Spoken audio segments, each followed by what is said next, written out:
Okay, quick question. Let me know your answer in the comments.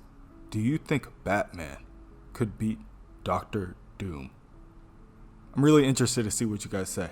But what we were going to do was start on the Black Panther run by Ta-Nehisi Coates, but we had a couple of requests for DOOMWAR. If you guys don't know, the short version of this story is Doctor Doom Invades Wakanda. It came out in 2010, putting this right before the events of the story Avengers: The Children's Crusade. The one where Victor tried to take the life force from the Scarlet Witch. We covered that too. So, check that out if you haven't already. Anyway, let's begin. It is now 2 days since the ancient nation of Wakanda experienced its first ever forcible change of government. Suri, the Princess Regent, and T'Challa, the former king of Wakanda, have fled the country and their current whereabouts are unknown. The new government, which has declared itself Desturi, a Swahili word meaning tradition, overthrew the royal family in non-violent revolution. Currently, judges of the special tribunal are entering the courtroom for a trial that has sent shockwaves around the world. The trial of Ororo Munro, the former queen of Wakanda. The queen, also known as Storm, a long-time member of the infamous mutant group, the X-Men, was arrested following an unprovoked attack on an unarmed farm worker and subsequently charged with treason, practicing witchcraft, and crime against humanity. If convicted, she faces life in prison or death. Takan, leader of the dissident Desturi government, is one of the judges overseeing the trial. Guards, with weapons in hand, march Ororo to the center of the courtroom. Takan looks down at the former queen and smirks. He bellows out for everyone in the courtroom to hear. For the first time in its glorious history, the nation of Wakanda teeters on the brink of collapse. Reeling from famine, pestilence, diseased crops, and, worst of all, a culture poisoned by outside influence. Once a proud warrior nation, Wakanda has betrayed its heritage of 10,000 years, has allowed its vision to stray from the shining pathway of destiny, has been abandoned by its so-called rulers, and left to suffer at the hands of the witch, who shared the bed with our former king. No crime is more heinous than that of allowing evil to flourish. The time for such sinful idleness has passed. The Desturi have returned peace and order to our land, and all that remains is to expunge the last traces of foreign corruption. He orders Ororo, state your name and the nature of your crimes. Ororo curses Takan. This causes the courtroom guards to turn their weapons on her. A simple blast of energy puts her back in her place. Takan tells the Weather Witch, "Insolences will not be tolerated in this country. How do you plead?" Plead?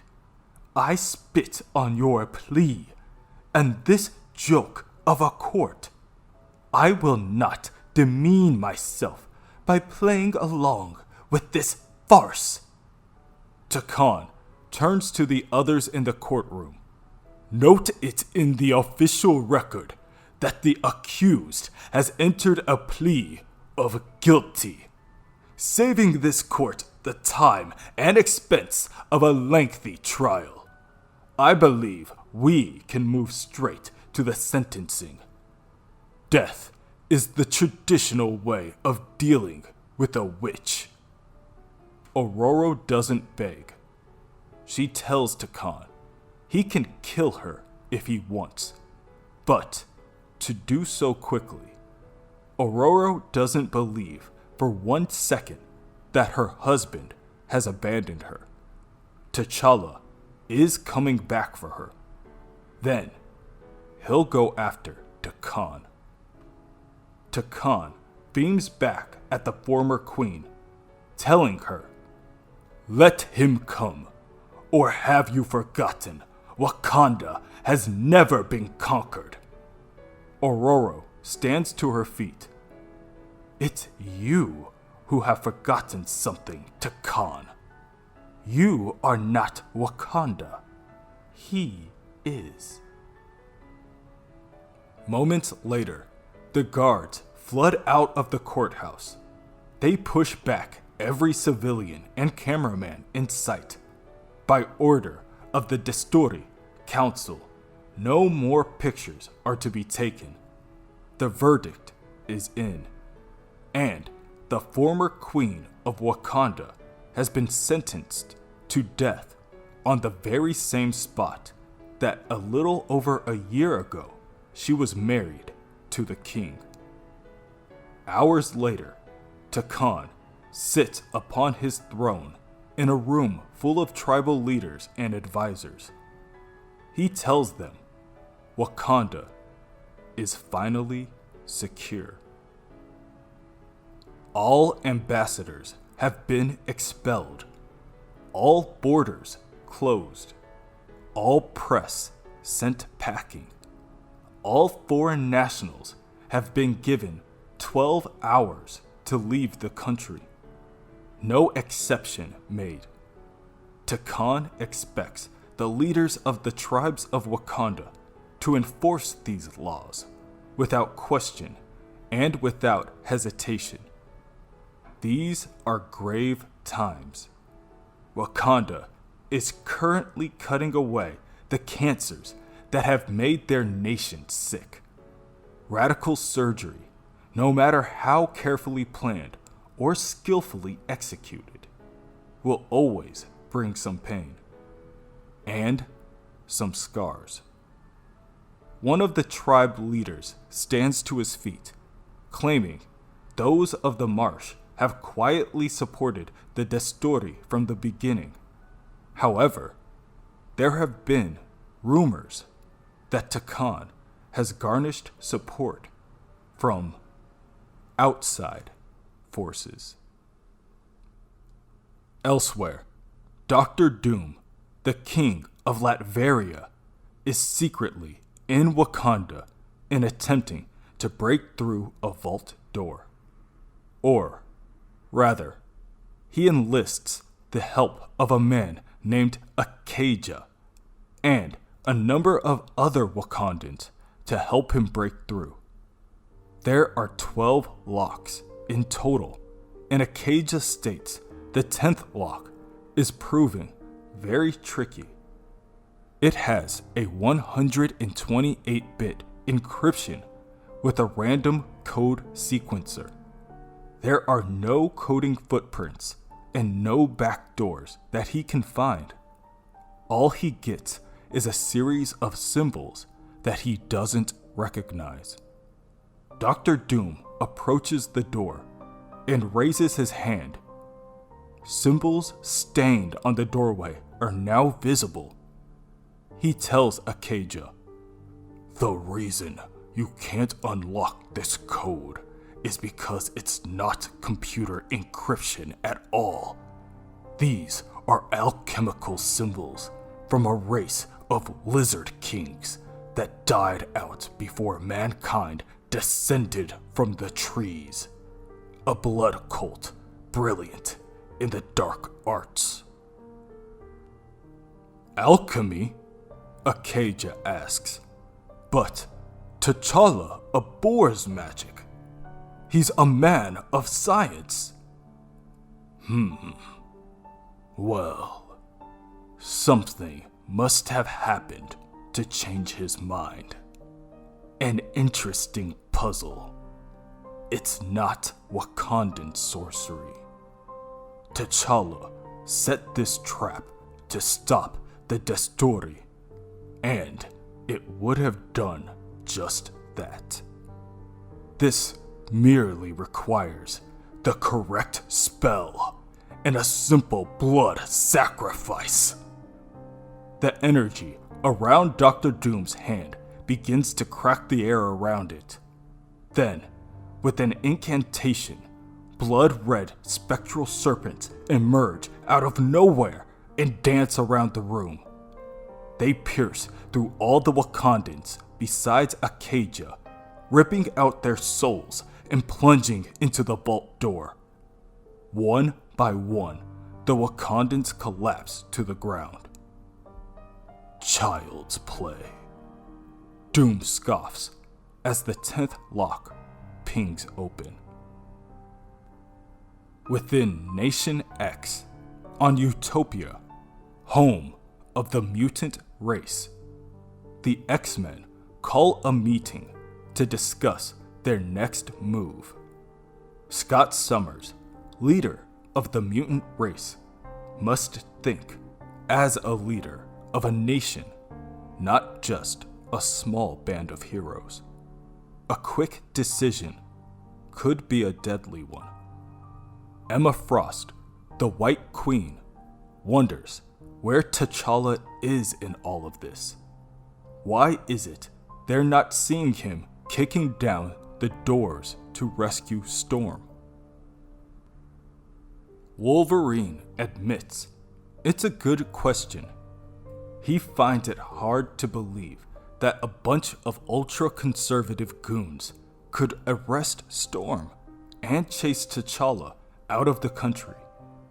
Scott isn't buying it either. If the Destori had taken down T'Challa, they'd be bragging about it to the world. Whatever is going on is bigger than a simple coup. Alyssa Tager steps into the room.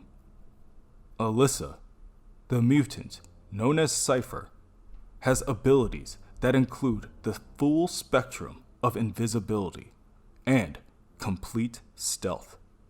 She is even able to mask her psychic presence from most telepaths, with the exception of a notable few.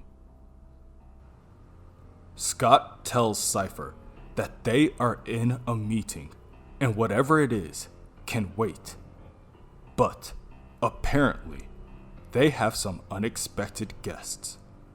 The X-Men walk outside and are greeted by T'Challa, the former Black Panther and former king of Wakanda, Suri, the current Black Panther and Princess Regent of Wakanda, a fleet of air transportation vehicles, and a legion of Dora Milaje. T'Challa approaches the X-Men, stating, "My friends, we need to talk about war." In Wakanda, Ororo Munro is locked within a cell and left to await her execution. T'Challa appears on a screen in front of her and watches as she attempts to break free.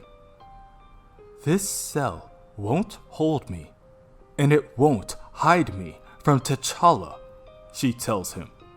"The only reason you were able to take me was because you chose the coward's approach, arresting me in a school surrounded by children." "Don't be absurd," T'Challa growls back. "I know you're a witch, and a powerful one. I'm actually surprised you didn't fight back. What are the lives of a few Wakandan children to a monster like you? Is this your witchcraft failing you? What a pity. This cell, with its genetic null field, was specifically prepared for monsters like you. Mutants, abominations. It was built before your unholy sham of a marriage even took place. Designed by your husband himself. I wonder who he had in mind when he built it. In Utopia, tensions run high. Suri thanks Scot for accepting them into the country. It seems they are short on friends at the moment. Scot explains that he hasn't offered them asylum yet, and it may not be wise at this point. The Wakandan government has been issuing hourly bulletins describing a laundry list of human rights violations in which Suri and T'Challa are both implicated. Obviously, the X-Men don't believe any of the negative things said about Storm, but that's as far as Scott's trust is willing to go until he gets a lot more information. Especially when Storm is in prison and T'Challa is on Utopia, halfway around the world. Scot, T'Challa begins. I know how things must look, but believe me when I tell you that there is a good reason I fled. I had to choose between my wife's life and the future of my entire country. I chose my country. Elsewhere, on Rapa Nui, the southernmost point of the Polynesian Triangle, Walter Delcom, also known as the Broker, the former CEO of Damage Control, and the current manager of Doom and Global Network, sips his tea as he oversees the production of an army of Doombots. His assistant, Mrs. Tickle, joins him within the factory. You always take me to the nicest places, Walter, she tells him. Oh, I don't know. A little paint, a few throw pillows. Besides, my dear Mrs. Tickle, we won't be here more than a couple of days. Just long enough for our patron to secure all that lovely processed vibranium. Then we can kick things into high gear. I know, Mrs. Tickle sighs. I guess I'm just getting impatient. After all these months, after all the planning, I want to see the world burn. For over a year, T'Challa's Wakandan intelligence network had been tracking rumors of a group of dissidents called the Desturi, a fundamentalist group, deeply xenophobic. They had infiltrated all levels of the government, with agents planted in the military, the press, everywhere. But they were invisible. T'Challa knew that they were there, but he didn't know who they were. The scope of infiltration abilities meant one thing.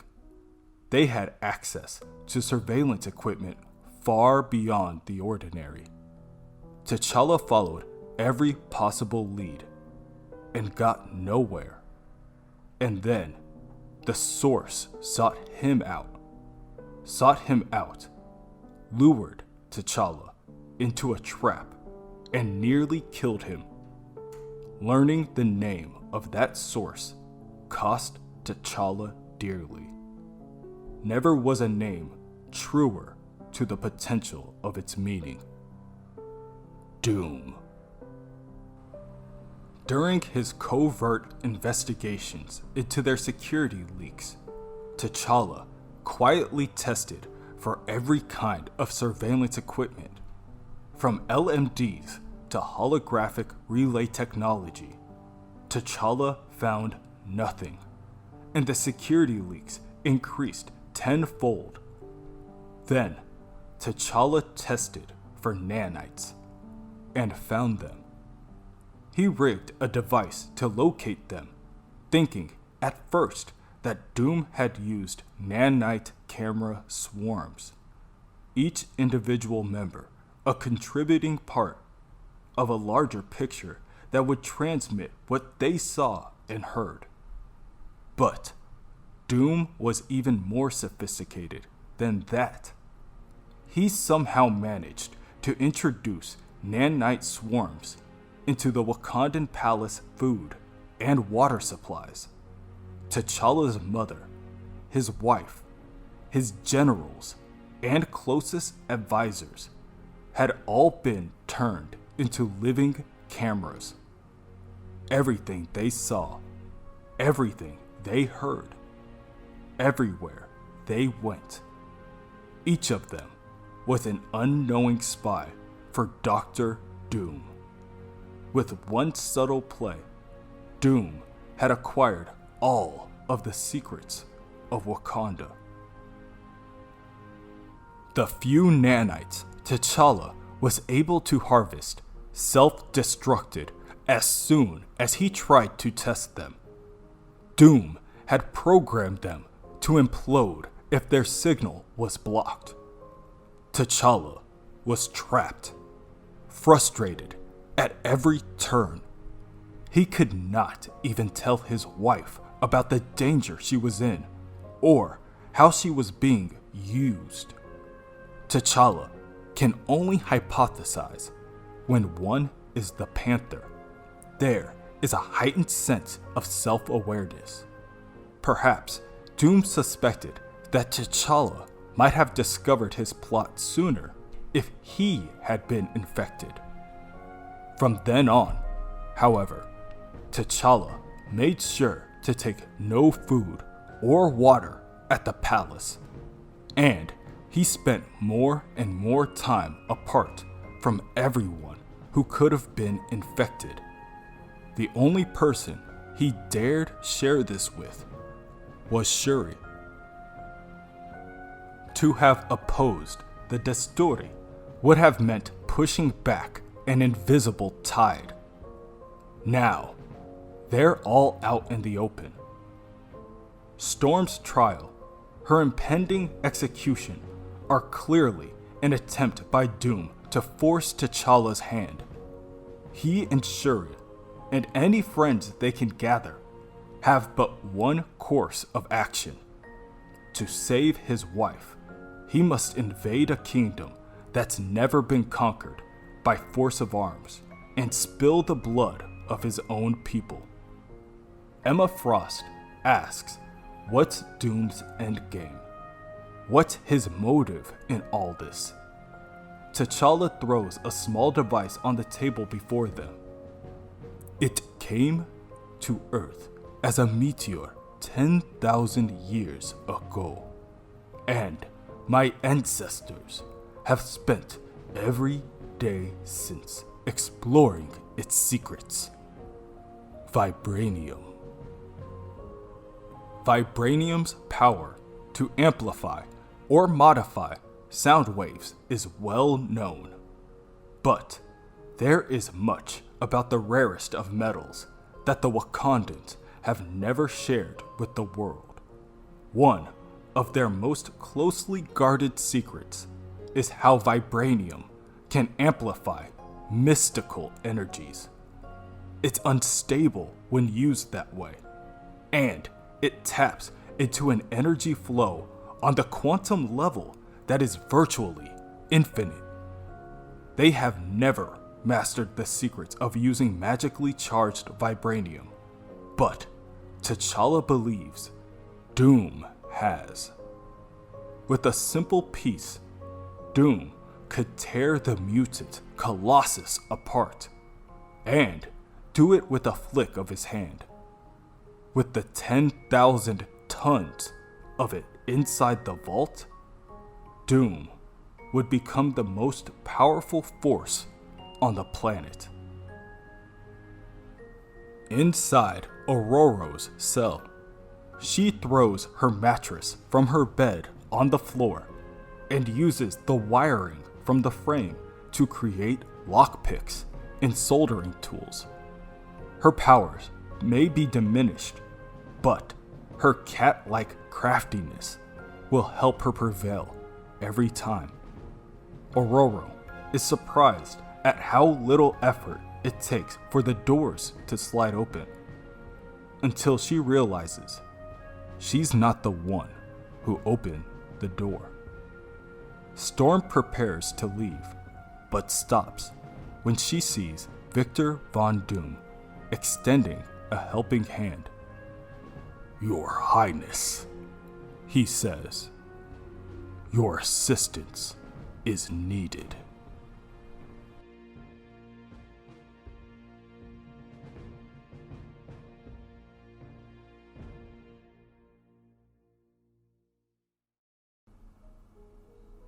Suri, the new Black Panther, has managed to acquire a small support team, and T'Challa has repurposed the Dora Milaje into a covert operations force, 500 strong, and ready to lay down their lives to reclaim Wakanda. But it's not enough. Storm is family to all of them, the Black Panthers as well as the X-Men, and Doom is a threat to everyone. Scot solemnly states the island, Utopia, is a brand new entity. Its global status is fragile. A single move that makes them look like aggressors on the international stage could quickly have the entire world aligned against the mutants. Unfortunately, Scot can't sanction the X-Men's involvement in these external Wakandan matters. He can, however, provide supplies. Scot has other apprehensions as well. Half an hour later, as T'Challa and the others are loading the last of the supplies into their Quinjets, Scot tells T'Challa that rescuing Storm presents its own problem. She is still infected with Doom's nanites. T'Challa admits that he's been working on a fix for that issue with a friend. They were hoping to have a solution ready by now, but things have spun out of control. Scot concedes. "A few months ago, I'd have dropped everything and run off to fight." "I have no doubt," T'Challa says sternly. "Heavy is the head that wears the crown. A true leader must consider the big picture, Scot. Must understand that sometimes sacrifices must be made." Scot places his hand on T'Challa's shoulder and, with a smirk, tells him, "T'Challa, I only said I can't sanction the X-Men's involvement. I can't dissuade them from following their own hearts." Scot guides T'Challa to the rear of the aircraft, where they find Wolverine, Colossus, Psylocke, and Nightcrawler sitting amongst Suri and the Dora Milaje, ready for takeoff. Wolverine carrying with him an already half-drunken six-pack. He holds up a beer to T'Challa, saying, "We're on our way to rescue a queen, overthrow an evil wizard, and win back a country. Care to join us?" Within Wakanda, Dr. Doom leads Ororo to the Vibranium Vault. He explains that they have reached the 11th lock out of 12, and it's a delicate clockwork mechanism that will not yield to magic or force. It requires a special touch, a thief's touch. Storm refuses. She has no obligation to help the Mad King. To this, Dr. Doom tells her, "I don't have time to play games with you or try and mousetrap you into opening that lock. So, we'll move straight to an incentive program." Dr. Doom demands 3 captives be brought in: T'Challa's uncle, his mother, and an innocent civilian. One of Doom's men shoots the civilian point blank in the skull. Before the body drops to the ground, Doom turns to Ororo and hands her the device. "You now have 9 minutes and 58 seconds. T'Challa and the others are now en route back to Wakanda. He explains, in simple terms, Wakanda cannot be defeated in a straight frontal attack. They have a multi-layered defense grid with triple redundancies. Based on best projections of a worst-case attack, the defense grid operates at 500% of tactical need. "Okay, it's impossible. Got it," Wolverine says. "So, how are we going to do it?" T'Challa explains it isn't just the difficulty of defeating the technology.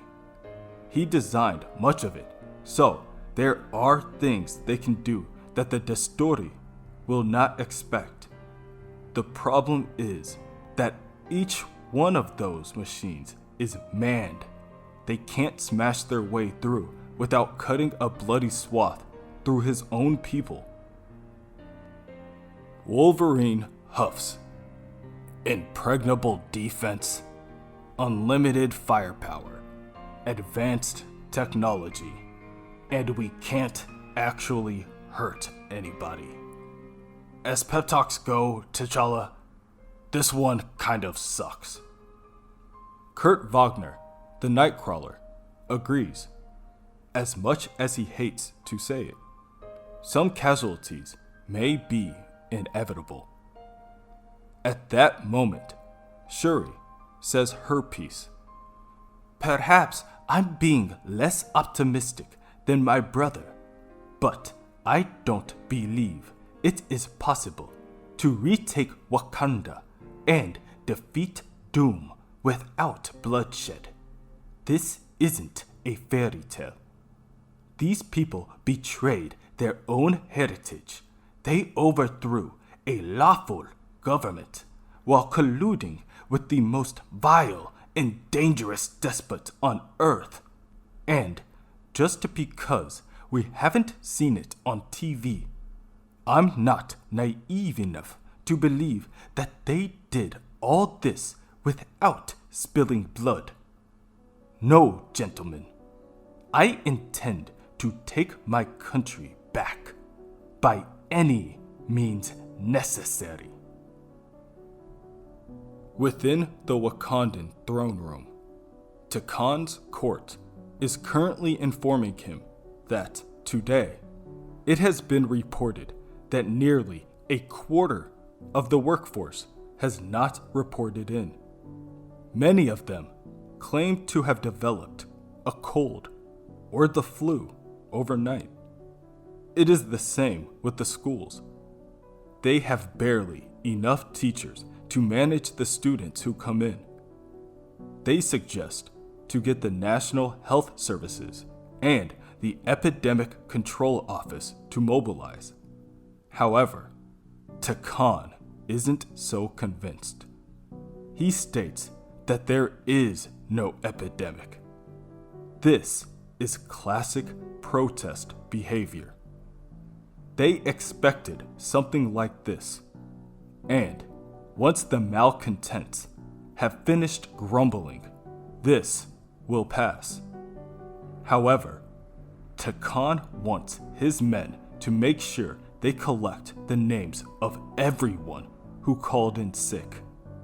Once things settle down, he'll have the internal security forces interview them. At that moment, Takan gets word that T'Challa's royal Quinjet has just landed on the country's eastern border. Outside the vibranium vault, Ororo urgently picks away in an attempt to open the 11th lock. Dr. Doom watches and tells her, 18 seconds. A life hangs in the balance. Ororo curses under her breath. T'Challa's mother pleads for her to stop helping Doom. It's better for all of them to die than to allow this monster to enter the vault. Ororo has to know that. Doom, growing tired of her intervention, says, "Time's up." He signals for his minion, "Killed T'Challa's mother." Doom's minion, Acadia, draws his weapon and points it directly at T'Challa's mother. Beyond, his uncle pushes her out of the way and, instead, is shot in her place. His body goes limp and falls to the floor. T'Challa's mother's knees buckle and she sinks down by his side. Ororo mirrors this and places her face within her palms in order to hide her tears. Acadia points his pistol at T'Challa's mother. This time, he won't miss. Doom places a hand on Ororo's shoulder, telling her, "This is not a game, woman. Force my hand and I will kill everyone in this room. And then I will begin killing your loyal subjects. 10,000 every minute. Now get back to work." On the eastern border of Wakanda, T'Challa, Suri, and their legion of Dora Milaje await for the impending confrontation. They are greeted by tanks, aircrafts, and trained soldiers equipped with technological armor that rivals those created by Tony Stark. A hologram of Takan appears. He tells Shuri and T'Challa, "And so, the broken king and the upstart regent return.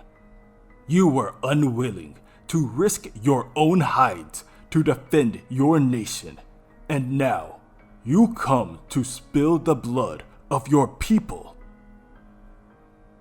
Shuri, the Black Panther, raises her weapon into the air. "We are not at war with Wakanda. Not the army, not the state militia, and not the people. Our war is with the criminals who have stolen this land. Our war is with you. I speak now to the people of Wakanda. I am your Princess Regent. By right of combat and by the blessing of the Panther God. What I have to say, I say to the Desturi.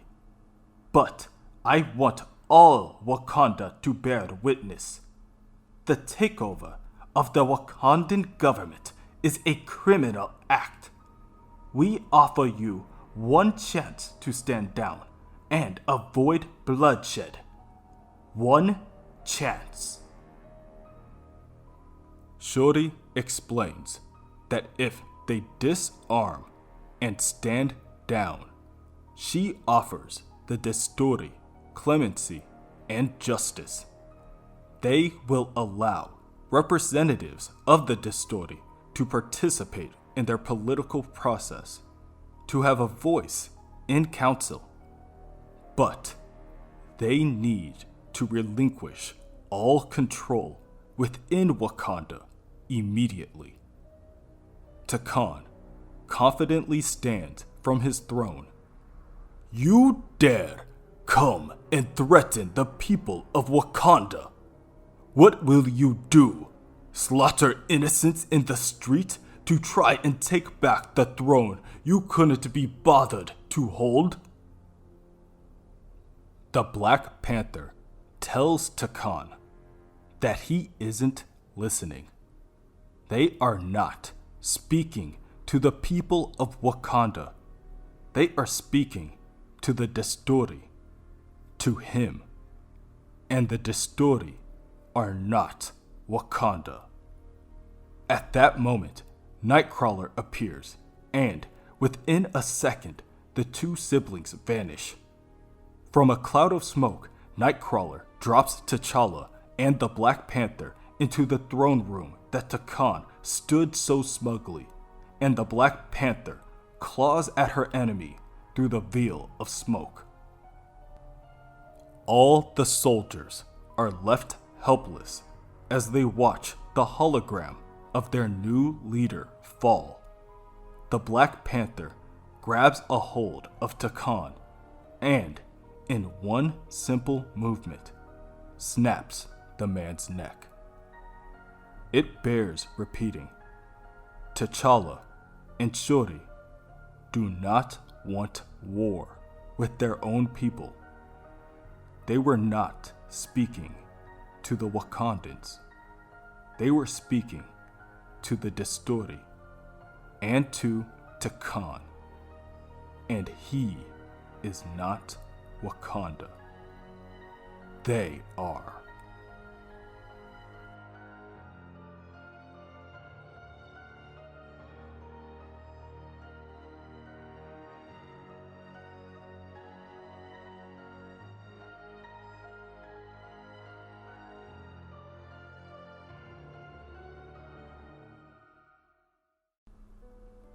Within the royal palace of Wakanda, one by one, the Distori are brought down by the Black Panther.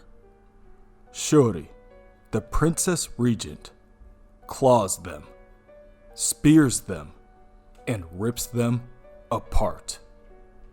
T'Challa stands back and watches as Shuri kills them all. Because this is war. And this is how you deal with traitors. Still, there is work to be done. By killing Takan, they have cut off the head. But the monster lives. They need to purge the palace of every trace of the Distori. That will be Shuri's job. T'Challa will need to get to the Vibranium Vault. He must stop Doom. And he has to find Ororo. T'Challa points at the vault on the map and asks Nightcrawler of the X-Men for assistance teleporting there. Nightcrawler claims it will be an easy feat. However, something blocks their path. Nightcrawler explains that it felt like hitting a brick wall that wasn't there. T'Challa knows it can only be Doom. The Wizard King must have some kind of barrier in place that would nullify Kurt's powers. And it is true. Dr. Doom watches everything from the Vibranium Vault. He raises his own pistol to T'Challa's mother's head and reminds Ororo that if she doesn't open the last lock in the vault, all that T'Challa will find when he comes is grief. Ororo tells Dr. Doom it isn't going to work. She has never seen a lock like this before. He can kill as many people as he wants, but that answer isn't going to change. Won't it? The doctor asks. When Wakanda's streets are an ocean of blood, surely some answer will surface. Elsewhere, on the eastern Wakandan border, Wolverine and Colossus stand face to face with an army of Wakandan soldiers. Behind them, a legion of Dora Milaje. For some reason, the Wakandan soldiers aren't attacking them yet. Wolverine believes it's because the soldiers are waiting for orders from the top, which he has a feeling isn't coming. Suddenly, Nightcrawler arrives and carries off the two mutants in a plume of smoke. Anika, leader of the Dora Milaje, knows the Wakandan general won't wait forever. Once he realizes that there are no orders ever coming, they will move in against her and the rest of the Dora Milaje. T'Challa orders Anika to hit them first. He needs Anika and the others to buy them at least an hour, no matter what the cost. This is their sacred duty, given to Anika and her sisters by their king and their princess. That 500 of them must hold the line against the 50,000 of the Wakandan army and 30,000 of the Wakandan navy.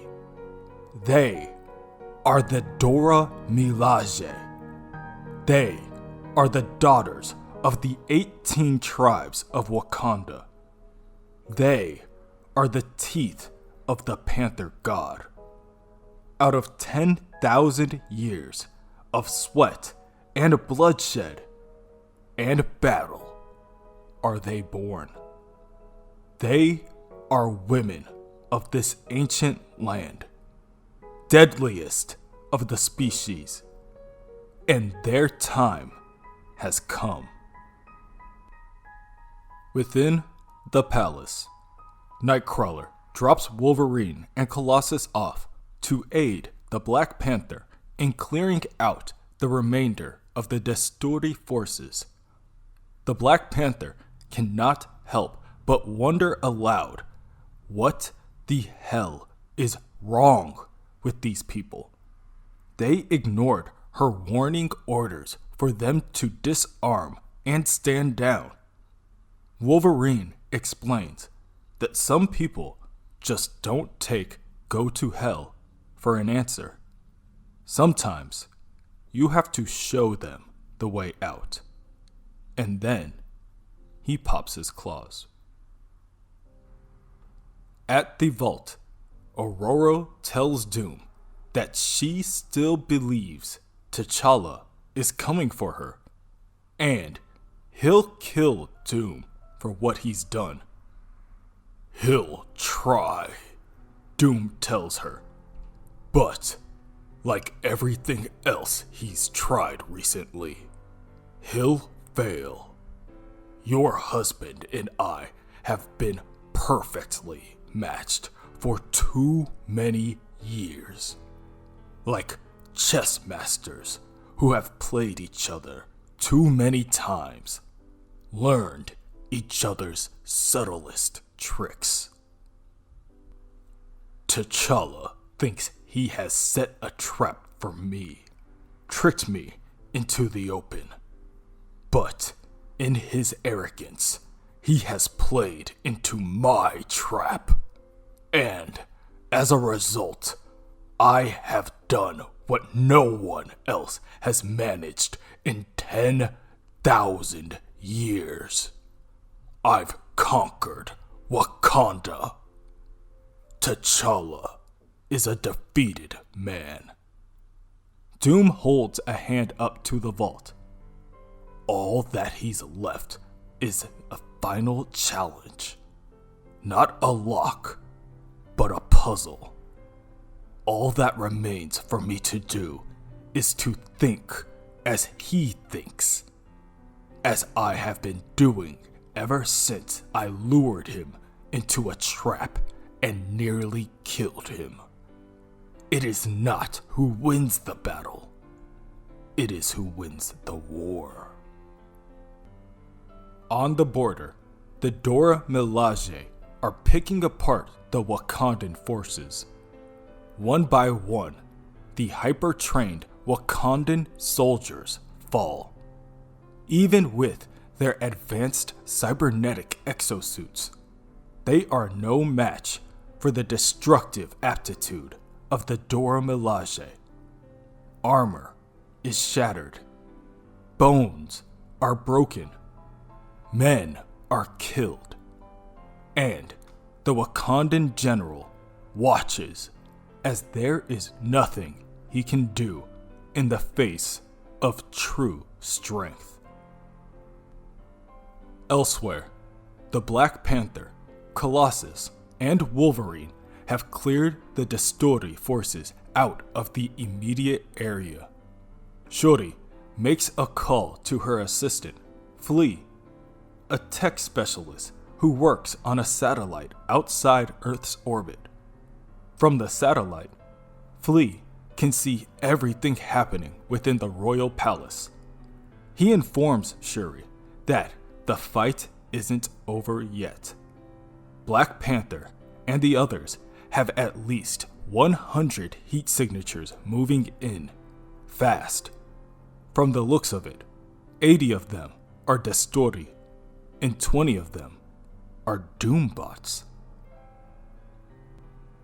In the vault, Dr. Doom waves his hand in front of the still locked door. "Speak to me," he orders. Wisps of smoke appear and dance in the air in front of Doom before spelling out, "Only through purity, unencumbered by pretense, may you pass."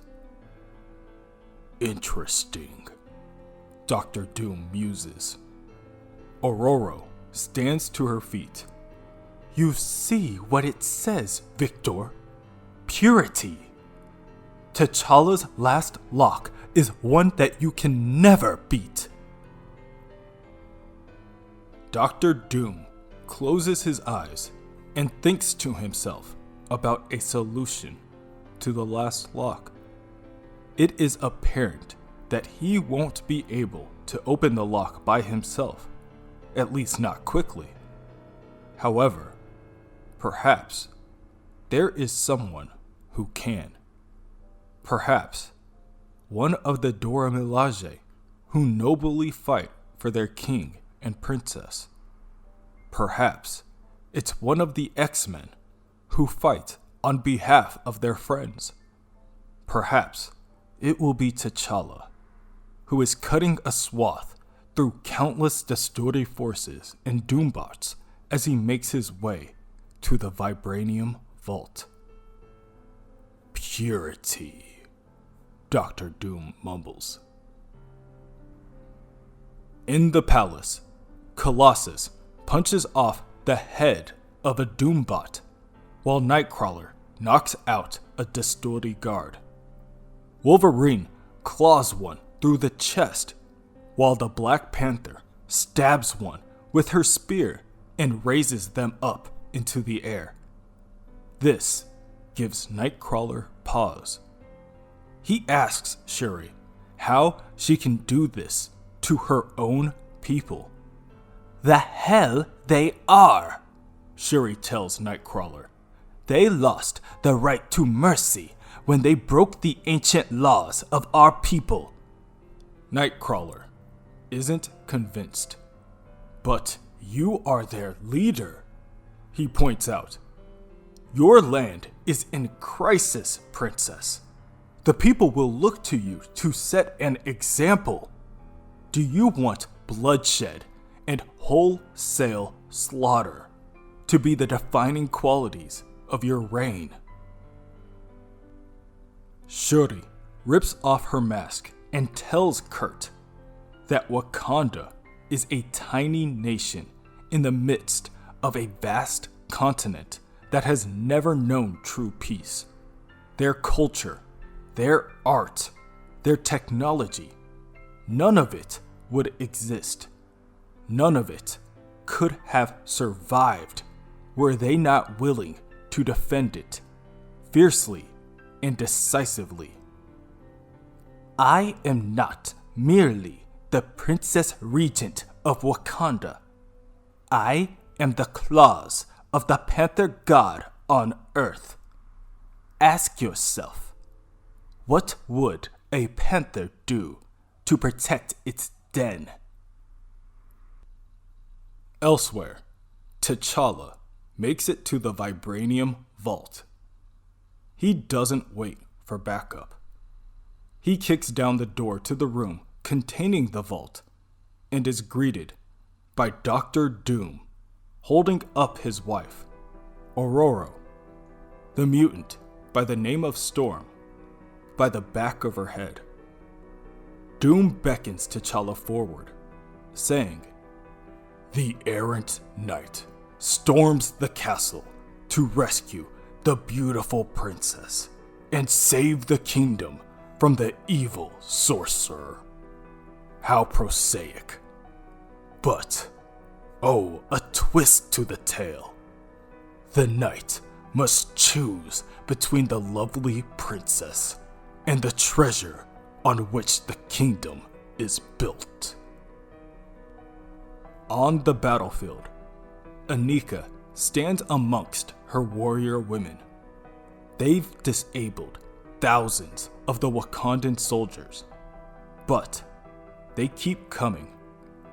Some of the Dora Milaje are beginning to give up hope, but Anika reminds the women that they only needed to buy an hour, and that time has come and gone. No matter what happens next, they have won the day. The Wakandan general tells the Dora Milaje to lower their weapons, claiming the women are still outnumbered 1,000 to 1. 1,000 to 1? Anika asks as she raises her spear. Then we will have more than enough bones to build our tombs. At the vault, Dr. Doom continues. I'm giving you a simple choice. What is more important to you, your wife or the vibranium? Reveal to me the key to the last lock in 5 seconds, or I kill the one you love most. 5, 4, 3, 2, 1. Dr. Doom releases Ororo from his grasp and waits for T'Challa's next move. T'Challa doesn't budge. He sullenly waits, fully believing Dr. Doom is about to end Ororo's life. That was delicious, Dr. Doom sneers. Seldom does one get to savor a victory like this. Victory? T'Challa asks. Victory! Doom snaps back. He grabs onto Ororo and tosses her into T'Challa's direction. Then, Doom's armor begins to crack with temporal energy. The knight earned the princess, Dr. Doom concedes. Farewell, T'Challa. The game has been most satisfying. The temporal energy overtakes Doom, and the Mad King is transported elsewhere. T'Challa, not fully understanding what Doom means, sprints to the vibranium vault. He opens it, and T'Challa finds that the vault has been empty this whole time. Dr. Doom has already taken the vibranium. All that is left is a word carved by magic into the wall. Checkmate.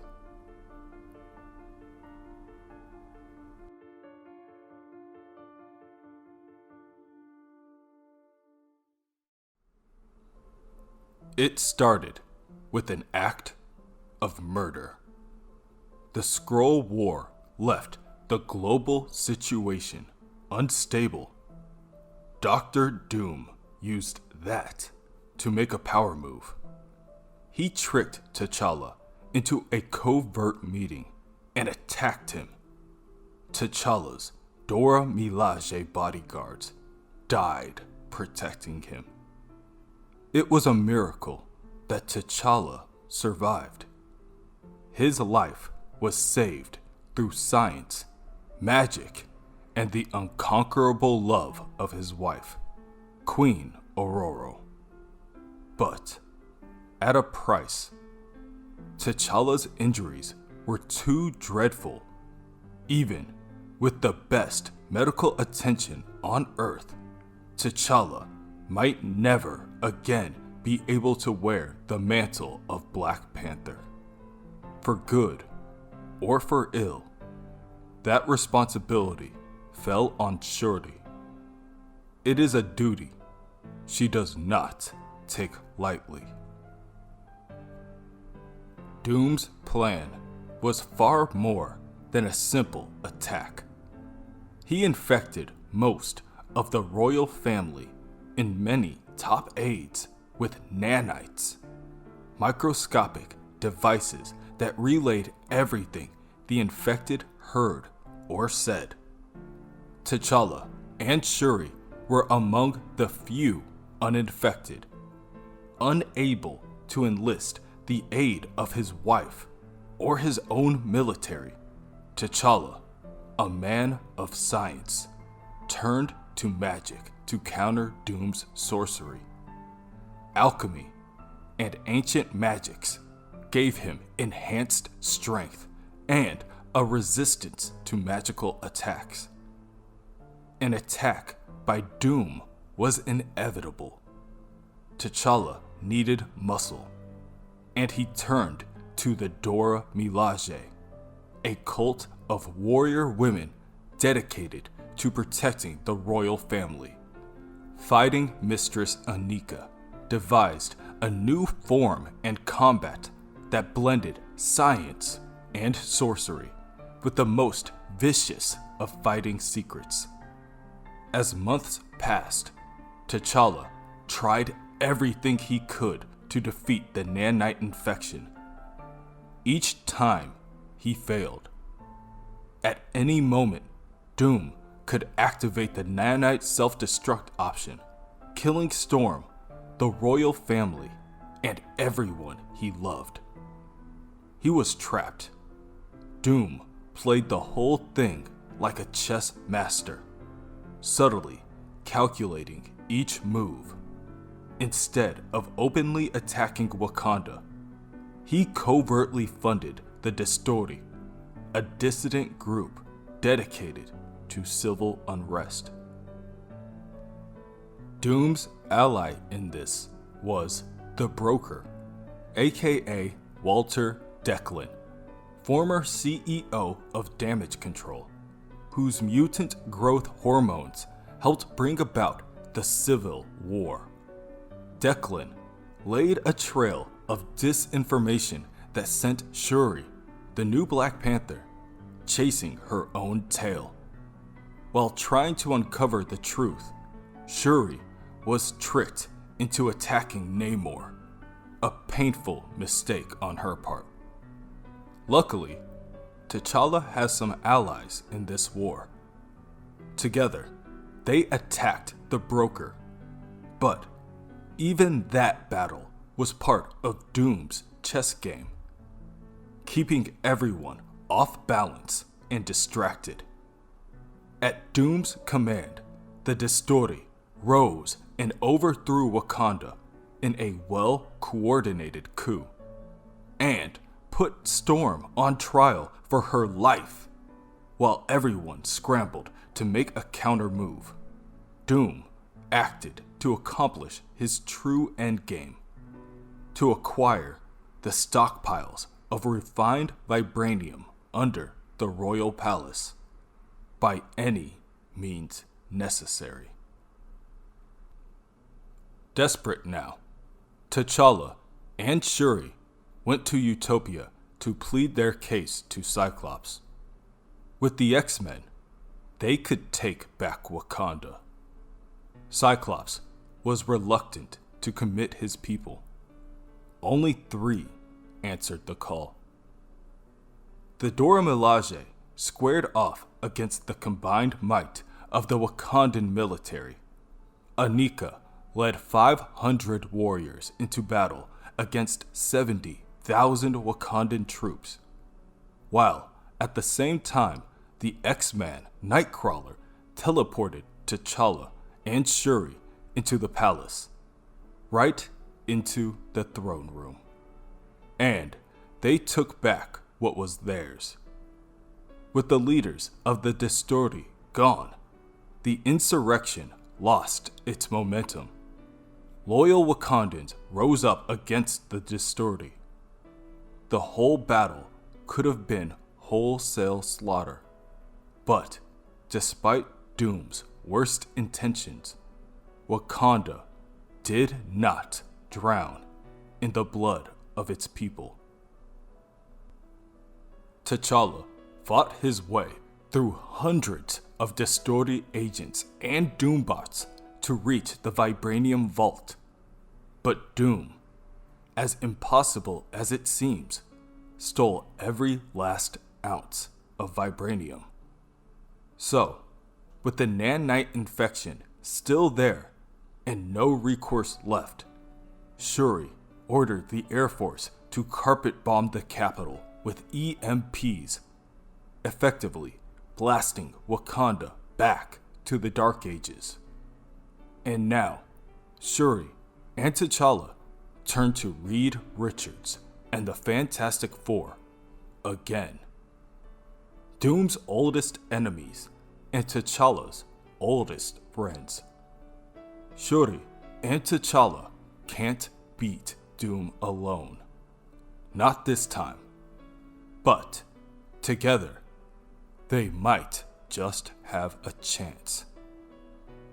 He stole all of the Vibranium? Reed asks. Honestly, he's impressed. T'Challa informs the four that Doom stole 10,000 tons worth of metal, but they still don't know how. The last lock, the Purity Arc, was a kind of psycho-spiritual polygraph.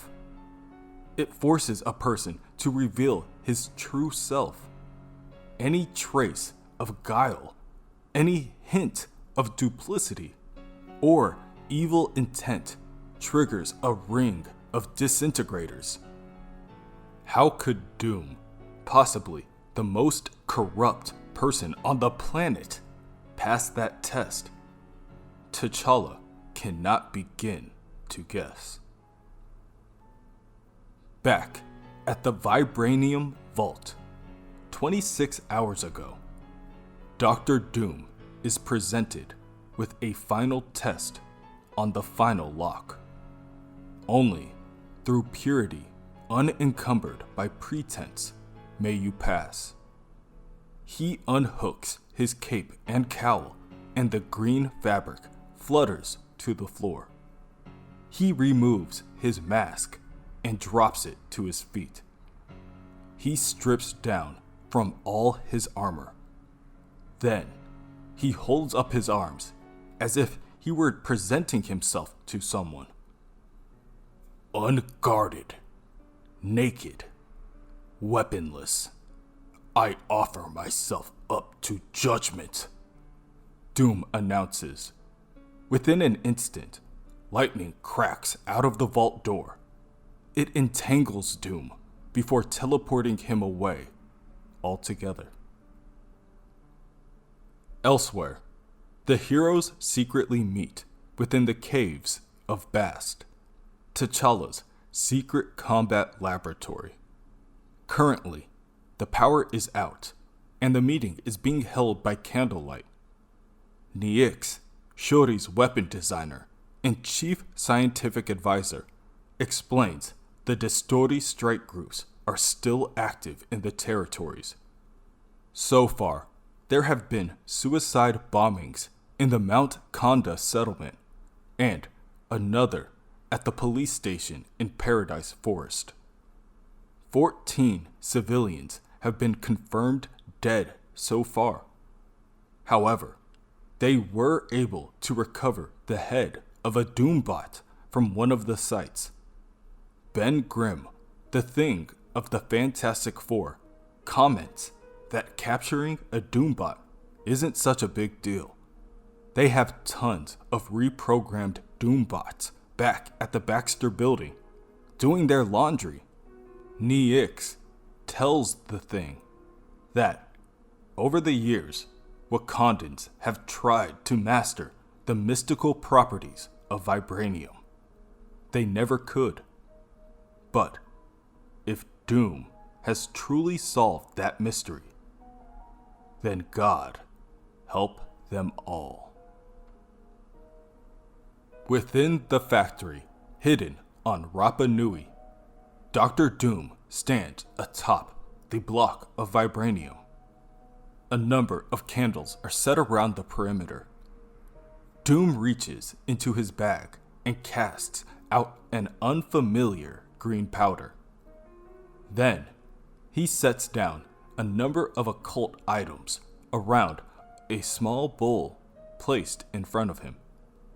Finally, he pours a neon green liquid into the bowl.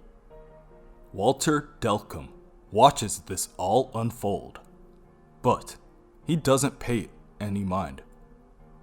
Beautiful, he comments, but still just a big slab of metal. T'Challa is going to move heaven and earth to recover this. Now that he has his military back, we can't match him in pitched battle. Doom doesn't look up. He continues to tamper with his mystical items. Stop fussing like an old woman. The ritual will take some time. I leave it to you to buy me that time. Buying time is expensive. Staff, equipment, raw materials, bribes. I don't care about cost. You do your part. I'll do mine.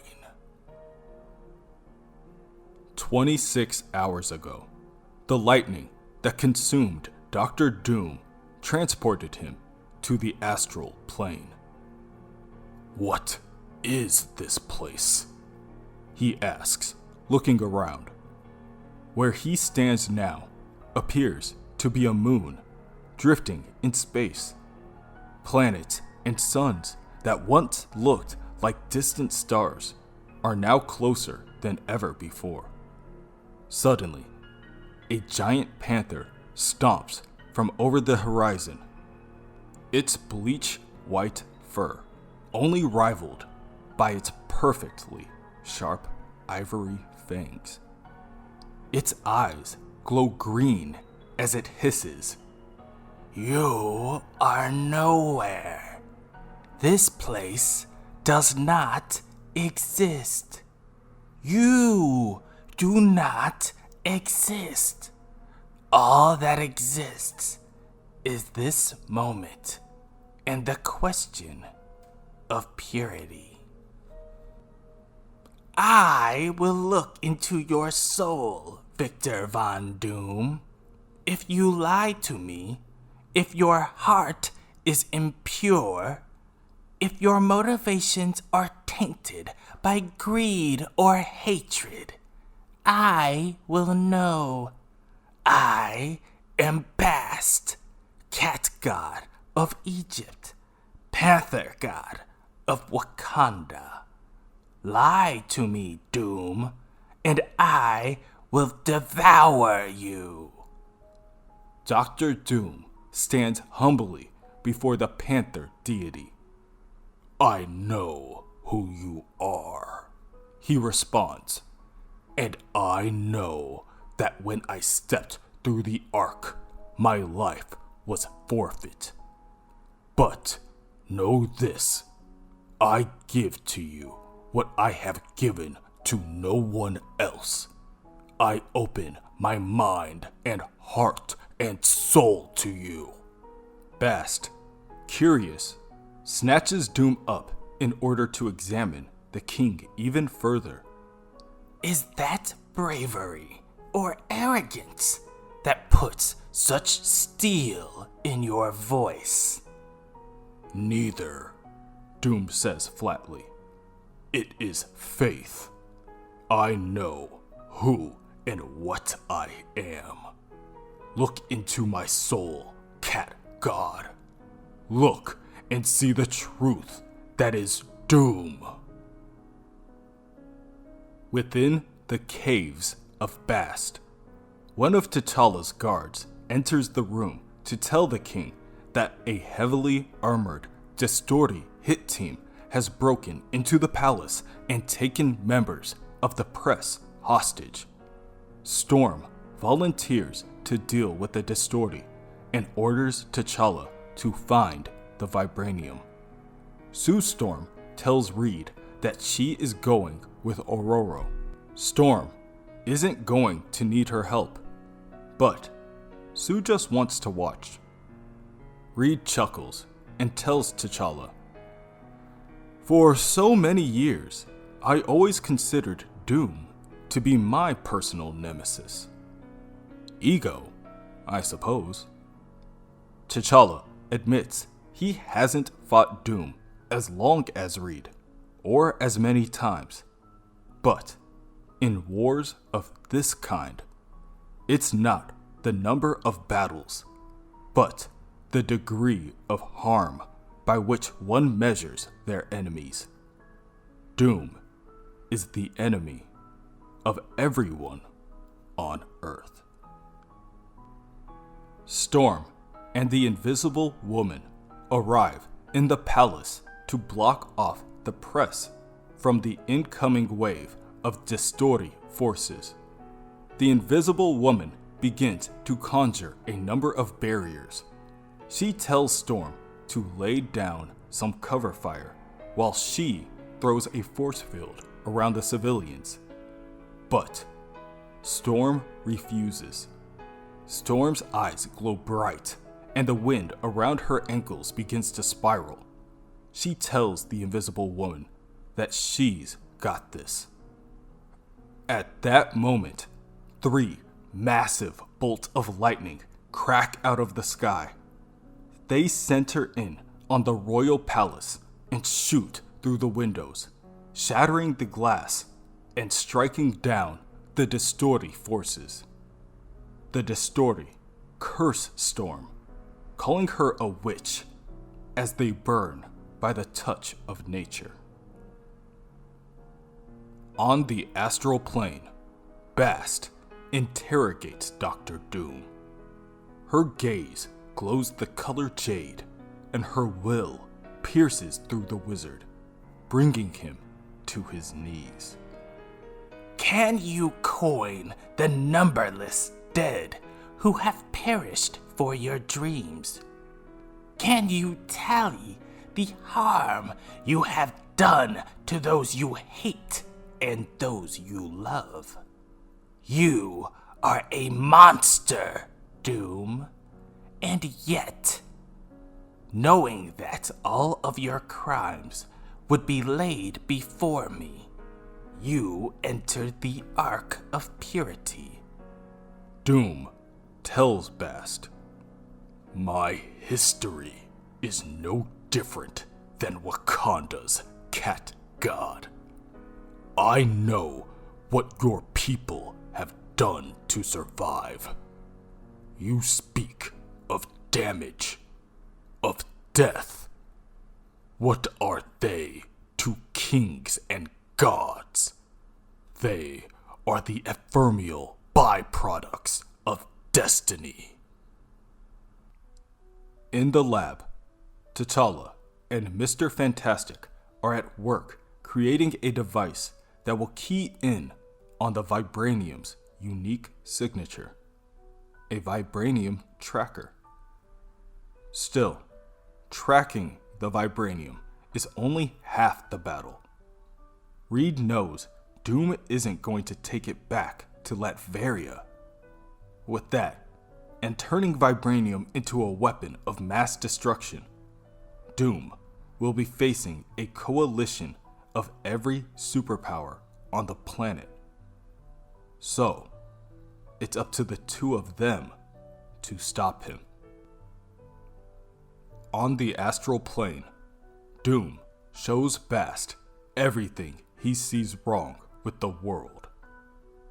"My methods are a means to an end, no different than pruning weeds in order to let an orchid flourish. Those who stand in the way of my vision oppose me because they fear me. But more than that, they fear what I represent. Change. Do you know why I despise Richards and T'Challa? Because never once have they reined in their own self-righteous arrogance long enough to try and see what I see. Never once have they asked me why. Do you want to know? Love. Measure my crimes against what mankind has done to itself, and I am a saint. Homo sapiens are a predator species. It's what brought us down from the trees, and it's what will ultimately reduce us to a historical footnote in cosmic history. I am more than a scientist, more than the power-hungry despot that Richards and the others paint me as. I am a sorcerer.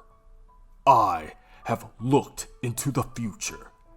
I have seen how one violent action after another spins the world towards a future where all that remains of Earth is a burned out cinder. Every time I have looked into the future, that is what I have seen. Every time but one. In one possible future, mankind becomes united. Cures for all diseases are found. Global conflict ends. Hunger is abolished. Education is universal and no one goes without. In that world, there are laws. To break even the slightest of these is to suffer immediate and terminal punishment.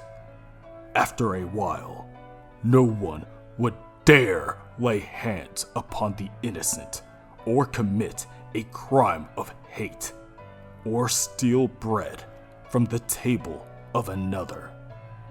10,000 futures have I looked at, 100,000, and in only one does mankind finally unite and flourish and survive. Only one. Doom World. There are 5 kinds of vibranium on Earth, some in the Antarctic, some in the Savage Land, and other smaller amounts. Each is substantially different in composition and properties to the Wakandan vibranium. The vibranium tracker T'Challa and Mr. Fantastic made will only target refined vibranium from Wakanda. Later, within the caves of Bast, the heroes realize Dr. Doom hasn't taken the metal to Latveria. He spread it around the world. So far, they've identified 16 locations, most of which can be traced back to one man, the Broker. The Broker has been managing Doom's global network, the infrastructure that allows Doom to keep going. Retrieving the vibranium will give them a chance to cripple Doom's network and destroy his support system. They must hit now, and hit hard, so Doom can't use the vibranium before they can take it back. The largest concentration of vibranium is currently on Easter Island. That's their first target. A few hours later, a small fleet of 6 Wakandan Quinjets sets out for Rapa Nui. Even at their outrageous speeds, Mach 6, they are still easily tracked by the equipment the Broker and his assistant, Mrs. Tickle, are provided. Almost 3 minutes sooner than the good doctor predicted. Mrs. Tickle cheers. The Broker commends the heroes as well. I'm very nearly impressed. It's nice when the victims are punctual. Shows good manners.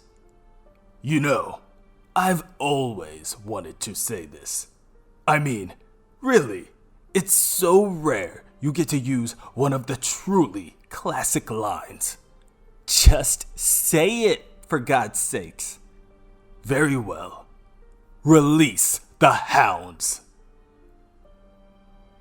At that moment, a metal latch opens and tigers, fully coated with vibranium armor and equipped with vibranium wings, soar into the air. The tigers have turrets mounted on their backs, and the bullets from them pierce holes into the Quinjets. The Human Torch, Black Panther, and Anika leap out of the planes to ward off the beasts. But even a fire blast with half the heat of a supernova doesn't slow them down. The beasts rip and tear at the Quinjets, causing mass destruction in midair. On the astral plane, Bast asks Doom of his true endgame. Dr. Doom would slaughter millions to save billions. He would rewrite history, wreck nations, let himself be called a tyrant and a murderer, all to satisfy his dream of one world under him. And yet, he believes that this is the only path to salvation for all mankind.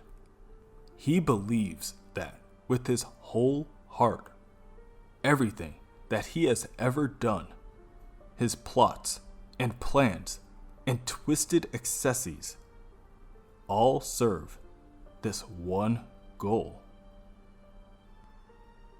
Bast, the Panther God, tells Doom, I, too, have looked into a million pathways of the future.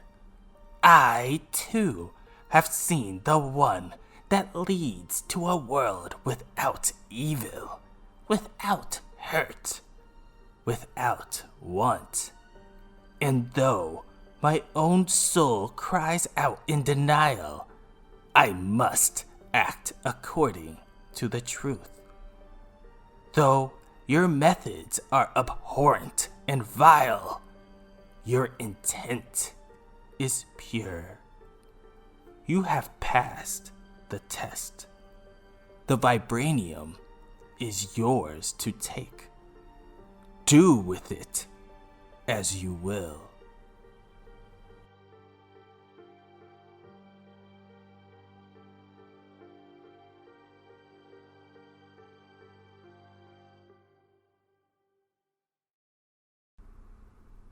Over Rapa Nui, Johnny Storm, the Human Torch, battles against the vibranium armored tiger mechs. The metal monsters shrug off his blasts of fire like they're splashes of water. The Human Torch can't believe his eyes. This isn't the way vibranium is supposed to react to his heat. Even that metal, as strong as it is, has a melting point. So, what has Dr. Doom done to make this armor that strong? Meanwhile, the fight on the ground has already begun. Sue Storm, the Invisible Woman, uses her ability to create invisible force fields to ward off a pair of vibranium-enhanced Doombots. Her goal is to give the Black Panther time to aid the fallen Dora Milaje. Sue's mind begins to shatter. There is a psychic feedback every time the Doombots strike the barrier. The blows are like thunder. The Invisible Woman pleads for Suri to hurry. She can't hold the Doombots back much longer. These new Doombots are Hulk class when it comes to strength. As the Invisible Woman falls, Suri, the new Black Panther, rallies the Dora Milaje for another attack. The Black Panther leaps into the swarm of armored robots, weapons in hand, and plunges her vibranium-tipped spear into the chest of one of the automatons. Massive amounts of energy seep out of the crack in the armor. The sound of the concentrated storm of energy distracts Shuri, and another Doombot is able to catch her off guard, backhanding her off the first one and across the battlefield.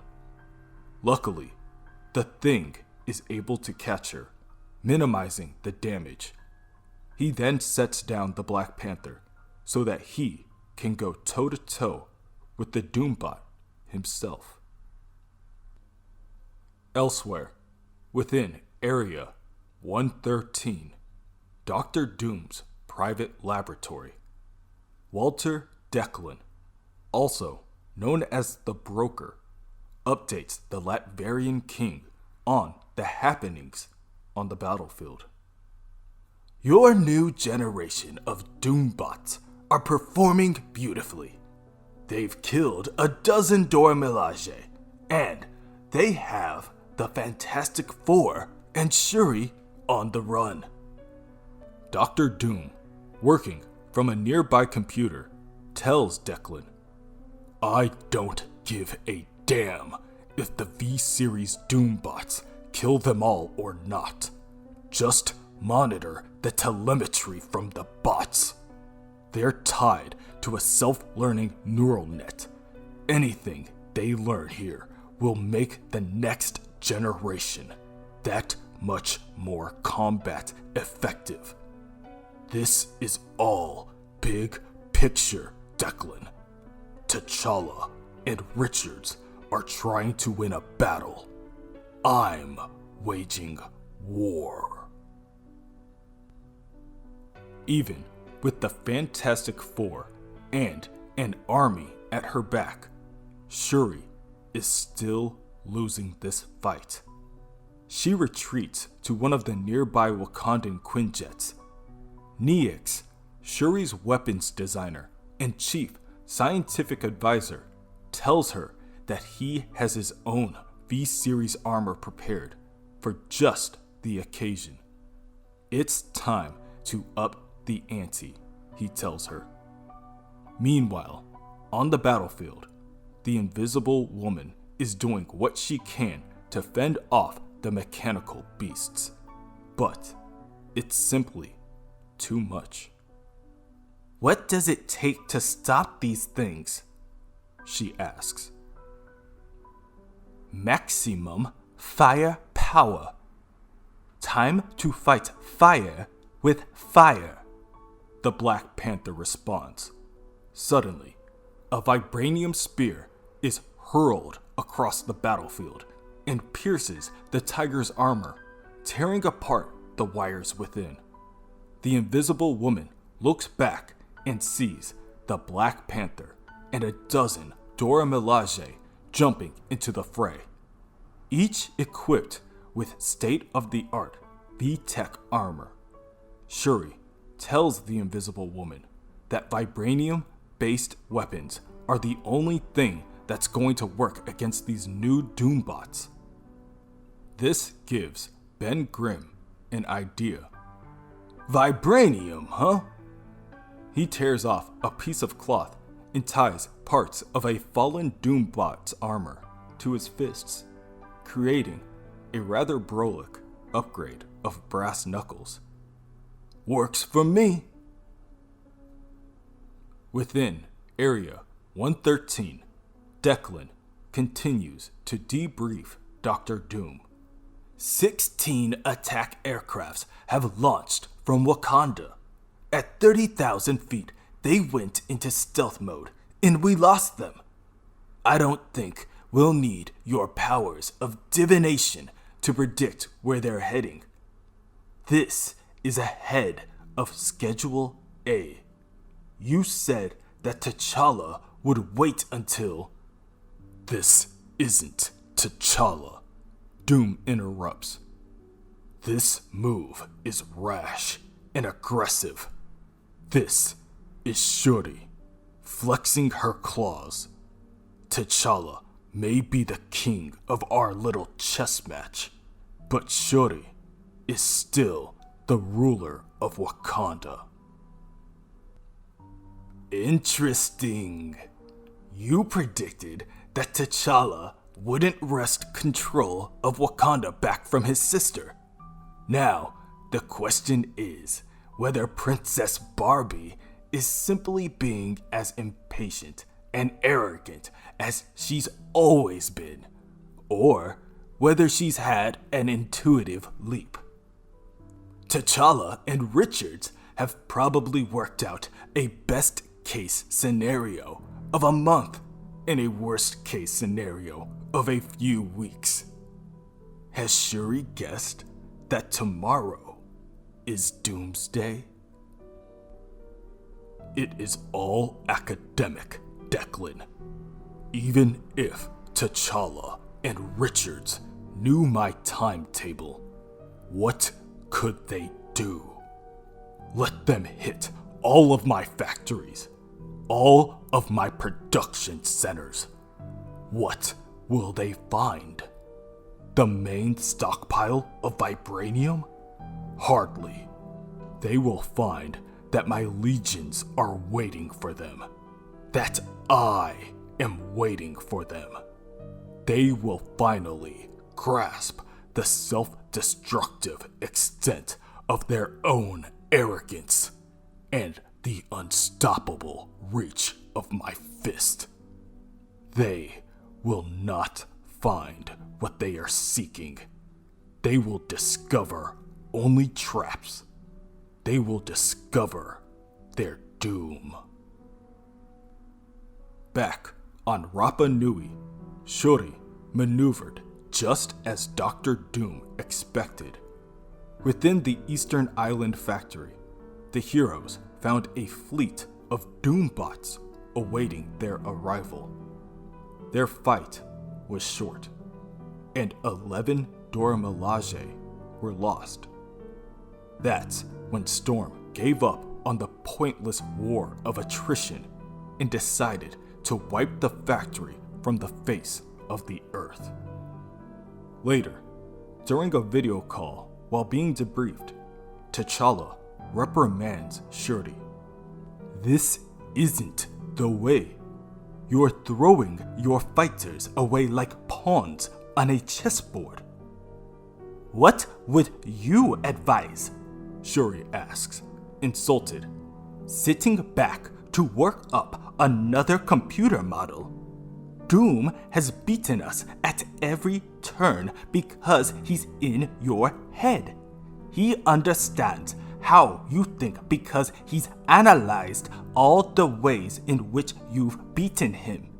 How many times does Doom have to defeat us before you realize that you're doing exactly what he expects?" Shuri disconnects the call.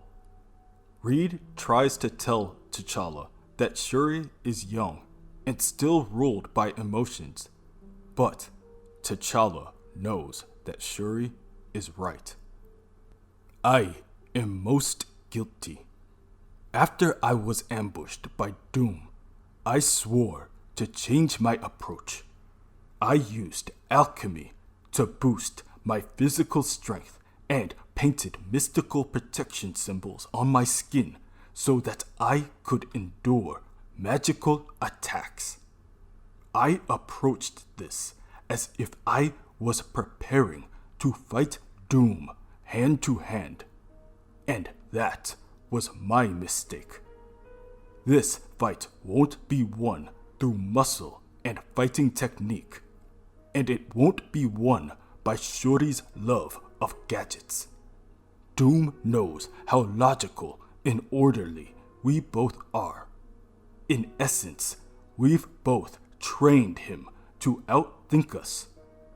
He knows there are things neither of us is willing to do, risks neither of us would ever be willing to take.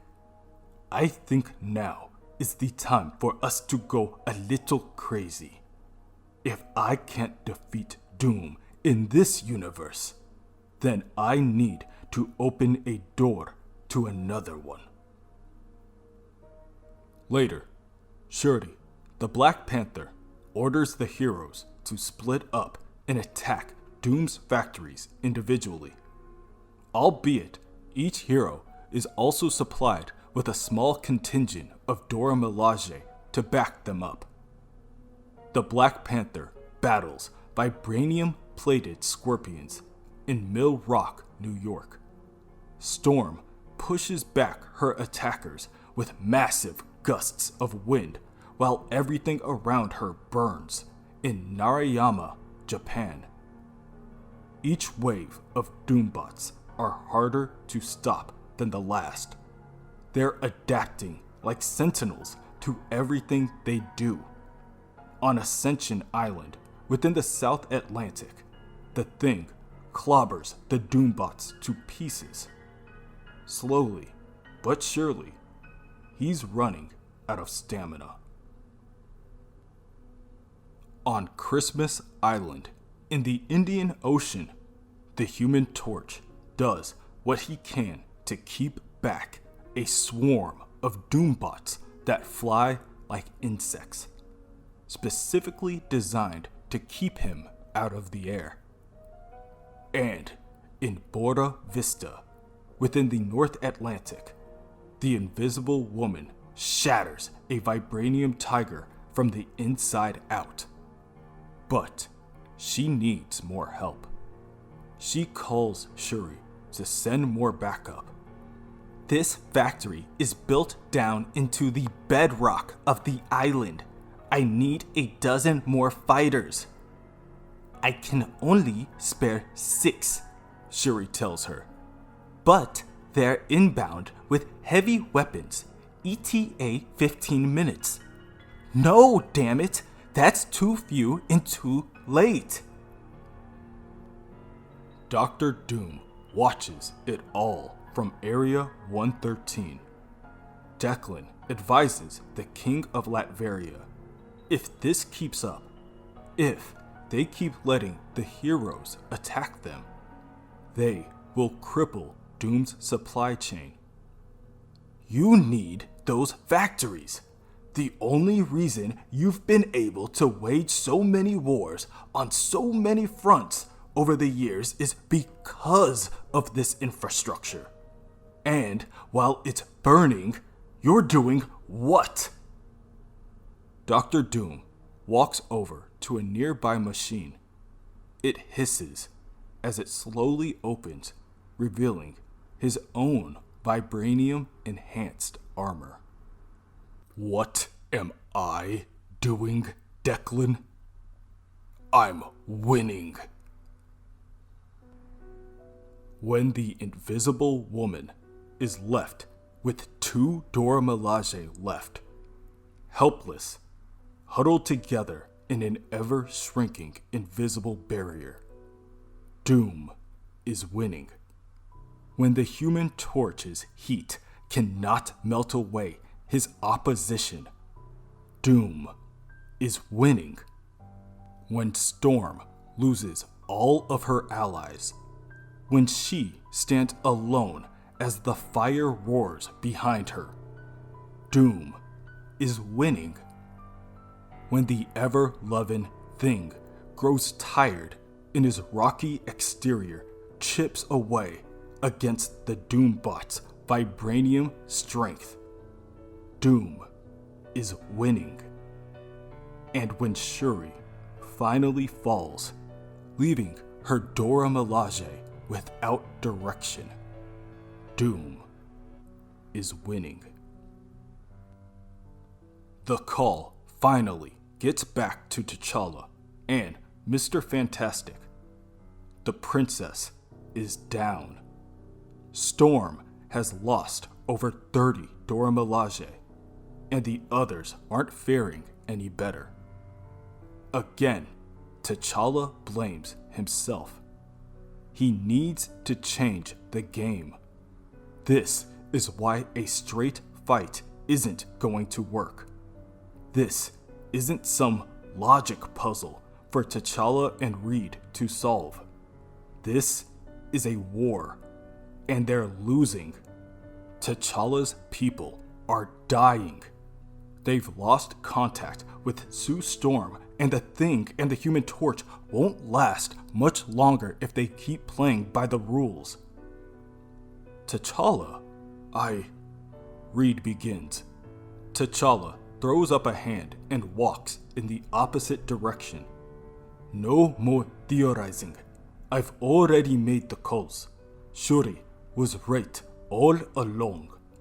The only way to win this was to go straight for the throat. I've introduced an X factor. Later, on the Latverian southern border, an old man with an eye patch and a walking cane drags a wagon full of an assortment of items covered by a tarp through the dirt road all the way up to a nearby military checkpoint. Checkpoint F. The military personnel guarding the checkpoint think the old man is quite a strange sight to behold, especially at this time of night.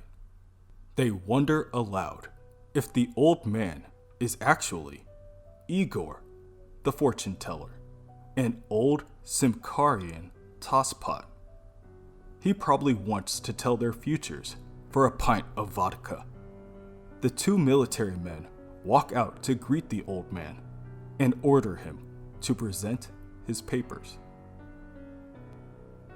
They can't help but notice the old man carries a stench with him. It seems the Simkarians will never learn to bathe. Comments one of the guards as he watches the old man rifle through his pockets for his identification papers. The second guard walks over to the wagon and examines the items under the tarp and discovers everything on the wagon is either a weapon, or an explosive. Before the guard examining the wagon can call out to his partner, the old man pulls out a short sword and stabs it into his partner's chest. "It's pronounced Igor," the old man says before turning to the guard next to the wagon and stabbing him in the eye. The old man finishes his business at the gate and makes his way to Castle Doom. The man grabs a bundle of explosives from his wagon and scatters them sporadically within the building. He sings as he sets the timer. "Oops, I did it again." The explosives detonate, killing dozens. Fire burns. Rubble falls. People scream for their lives. "I'm not that innocent," the old man chirps as he grabs an axe off his wagon and makes a beeline for Dr. Doom's royal throne room. Again and again, the man strikes the door to the throne room until there is a hole large enough to squeeze his head through. The man calls out for the Mad King, saying, "Doomy, I'm home."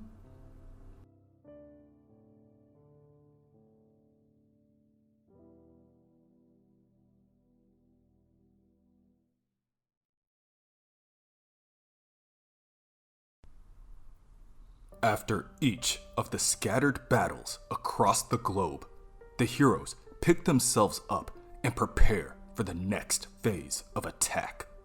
Suri, the Dora Milaje, the Invisible Woman, the Human Torch, and the Thing have successfully destroyed a number of Doom's factory bases, but at an escalating cost. At the moment, Suri isn't sure if she can count this as a victory or a delay in their inevitable defeat. The Dora Milaje Corps are down by a third. Even if they win the next dozen battles, there may not be enough of them left to win.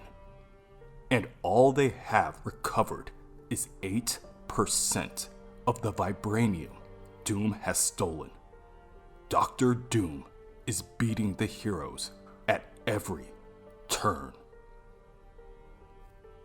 The Wakandans, T'Challa's people, are on the brink of cultural extinction. Shuri suggests they must change tactics. Hitting Doom's network is proving too costly.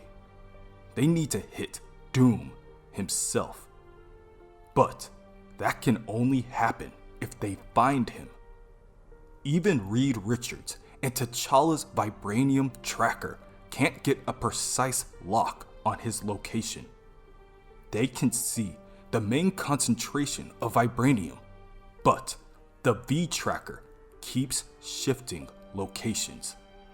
Even with an entire satellite network, they can't find Doom. T'Challa tells Reed, "There is a way to find him. You know that." "That way is impossibly dangerous," Reed counters. "Impossible?" T'Challa grits his teeth. "No. If one is willing to risk everything, then nothing is impossible." Within Area 113, Dr. Doom's private lab. Doom is putting the last finishing touches on his vibranium-enhanced armor. Currently, it's at 578% of its power capacity. Walter Declan, the broker, advises Dr. Doom, "When you engaged my services, it was with the understanding that I not only run your global network, but to remind you of the dangers of underestimating opponents like T'Challa and Richards. Your super duper Doombots may be racking up a yummy body count, but the collateral damage to your physical network is alarming. Dr. Doom snarls. Let it all fall down. I no longer care. After tomorrow, I won't need it. After tomorrow, I won't need anything. Elsewhere, Wade Wilson, Deadpool, arrives at the caves of Bast, carrying a fishnet full of broken Doombot pieces, all while wearing a "I visited Latveria and all I got was a bunch of Doombot heads" t-shirt. He made it himself. So, funny story, he begins as he hands his bounty over to Reed Richards. I get a nice big retainer to introduce Victor Von Cranky Pants to his ancestors. And it turns out he hasn't even been in Latveria in weeks. Mr. Fantastic is furious. T'Challa, we discussed introducing a chaotic element to disrupt Doom's calculations. But surely you couldn't be so desperate as to hire. Deadpool interrupts Reed to speak to T'Challa himself. Look, I have no ideas why, and I don't care. But I was hired to take out Doc Doom. So, point me at him. T'Challa leads Deadpool to a giant metal door in the back of the cave. Do you know anything about science, Mr. Wilson? Deadpool nods. I have every episode of Star Trek, the classic, not the one with the bald guy who looks like Professor X. I'll use short words. Doom is both a brilliant scientist and a master of sorcery. For years, I resisted exploring the magical arts, believing that Doom could be overcome by technology and strategy. That view proved to be inadequate. He said inadequate. Deadpool chuckles. T'Challa continues. Since Doom ambushed me and nearly killed me, I've been exploring other options. I've developed a new field of science, shadow physics, which combines quantum science with ancient alchemy. While Deadpool gets bored and checks his watch, T'Challa explains that all things are connected on a quantum level. This allows for everything from teleportation to entanglement theory. Shadow physics takes a bold step forward. It allows for the creation of a contained field that is a simultaneous state of non-existence and omni-existence. Even though they can't fix the location of the vibranium on the physical plane, they can connect it to the quantum level. It may be possible to use this nowhere room to transport a person to that location. Reed tells T'Challa that the nowhere room is too dangerous. The process of omni-existence will tear someone apart, and the sudden connection to the whole of pan-dimensional space will destroy Deadpool's mind. Anyone who goes in there is driven mad. Deadpool, however, has other concerns. Ooh, he gasps. Who are they? T'Challa looks behind him and sees a number of Dora Milaje standing there, all fitted with weaponry and black armor. This is your backup, Mr. Wade. A special wetworks team of Dora Milaje Elite, the Midnight Angels. Deadpool's mouth drops. Do you believe in love at first, second, third and fourth sight? At the ruins of one of Doom's factories, Neox tells Suri that the building they just toppled has a number of fail-safes. Its computer mainframe is still intact. He goes on to state that waging all these wars costs Doom billions. The costs are undercut by thousands of legal businesses, commodities, medical research, robotic patents, and more. He shows her Doom's banking records. If Neox can crack the passcodes, they'll have access to Doom's entire cash flow. They can divert all those funds. They can cripple his global network. Not even Doom can wage war without funding. Technology may be his muscle, but this is Doom's lifeblood. And Neox is going to make sure Doom bleeds. In the caves of Bast, Reed Richards makes a call. He tells the person on the phone, this has to be quick. T'Challa wouldn't approve of this call. Doom has what he needs to upgrade his weaponry by an order of magnitude. It's driving T'Challa to take dreadful risks. Assassination of a head of state. Perhaps even open war with Latveria. The man on the phone says, I hear you, Reed. This is a tough call. I don't like doing an end run around T'Challa. I understand, Reed tells him. But without another card to play, we could be facing total global war. T'Challa needs to believe that we can beat Doom in the field, and right now, he knows that we can't. The man on the phone, James Rhodes, the War Machine, responds, Okay, Reed, how can I help? T'Challa doesn't hear Reed's call. He is too busy yelling into a communicator. The vibranium tracker he has been monitoring has just spiked.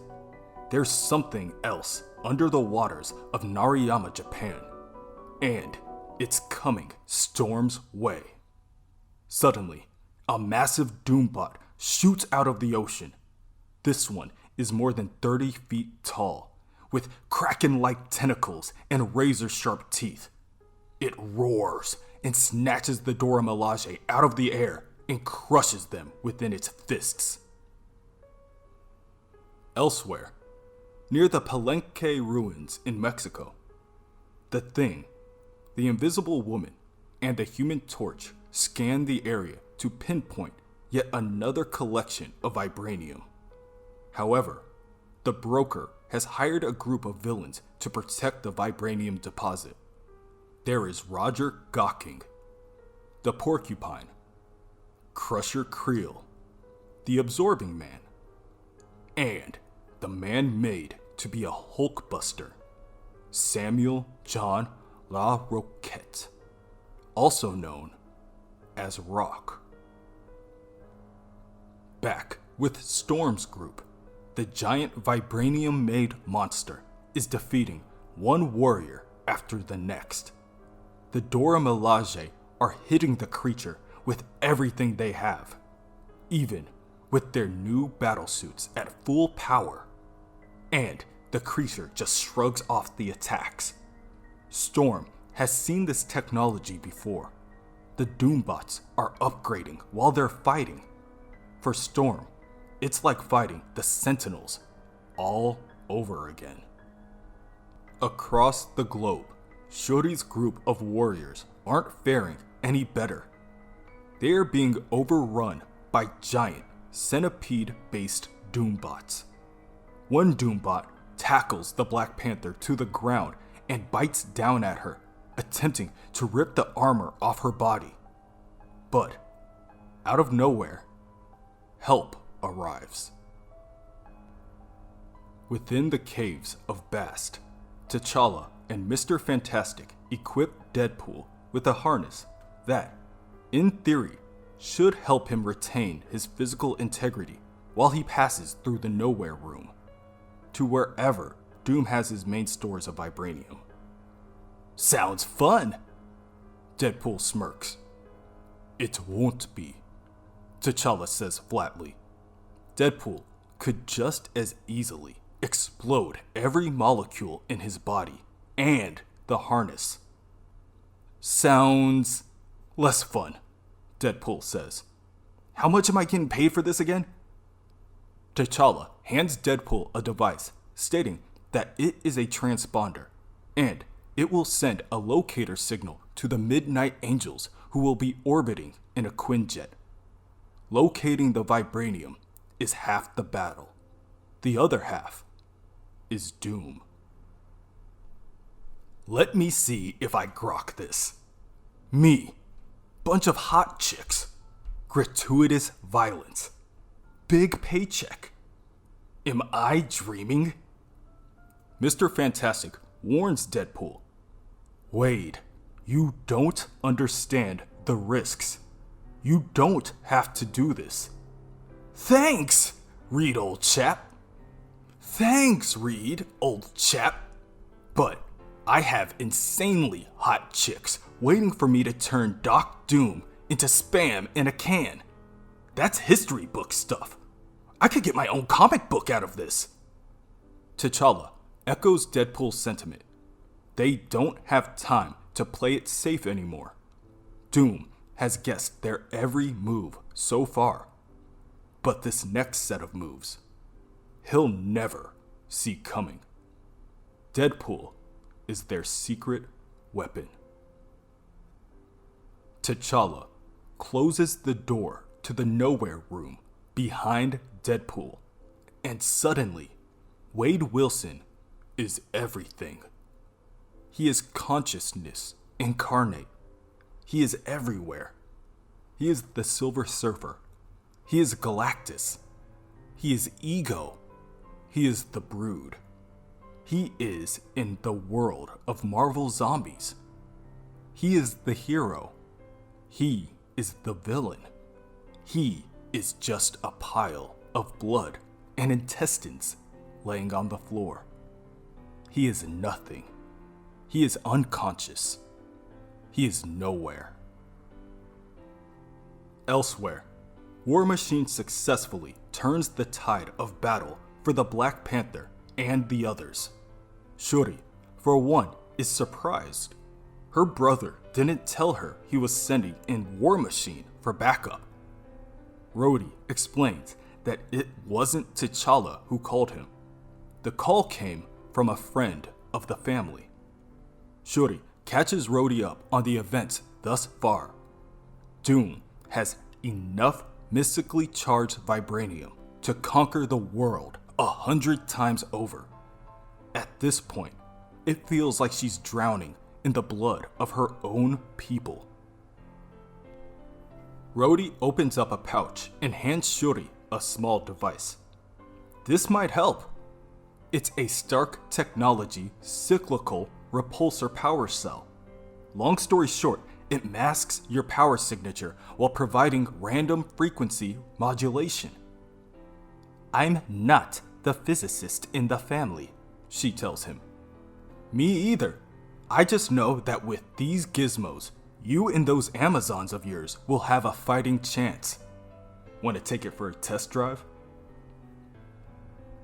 Within Area 113, Mrs. Tickle calls the broker over to her computer. Apparently, T'Challa, or his little minx of a sister, has hacked their system. They've taken it all. They've rerouted over 100 billion euros to charities. 10 million to the Foundation for AIDS Research. 10 million to a children's health fund. 5 million to the African Wildlife Foundation. Another 5 to the I Have a Dream Foundation. And it gets worse. Walter slams his fist on the desk. It's bad enough they plundered his network, but they turned Doom into a humanitarian. Oh, he's going to kill me. Somehow, Deadpool is still alive, and he winds up finding himself back in Latveria. Well, that wasn't too bad, he questions as his shoulder dislocates and falls off his body. 20 minutes later, as he waits for his arm and possibly other limbs to reattach, Deadpool makes the call to T'Challa. Honestly, I've had worse. Yes, I sent the signal. No, I think my intestines will grow back. So, where exactly am I? But I just came from here. Oh, right. Secret underground lab. Sensor shielded.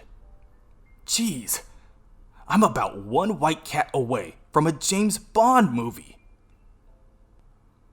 Back in the cave, Reed tells T'Challa, "This complicates everything.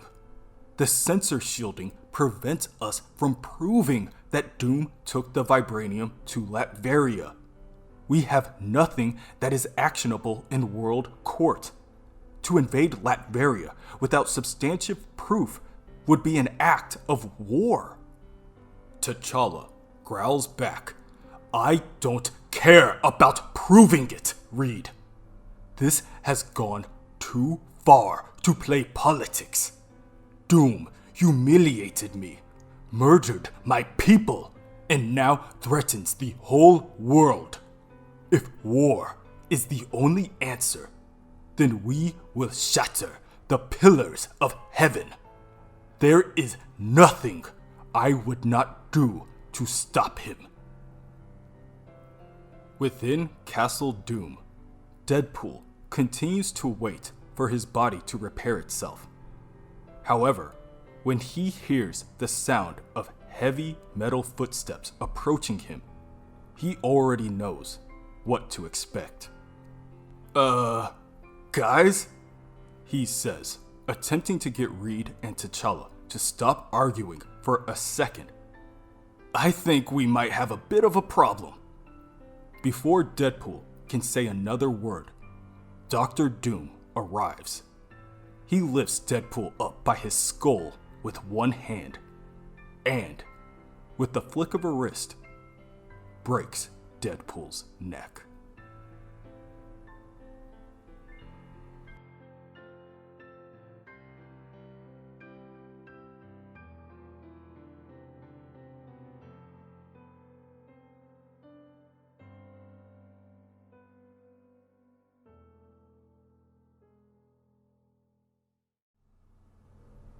T'Challa lets Shuri know that Deadpool has located Dr. Doom and the main stockpile of Wakandan vibranium inside the borders of Latveria.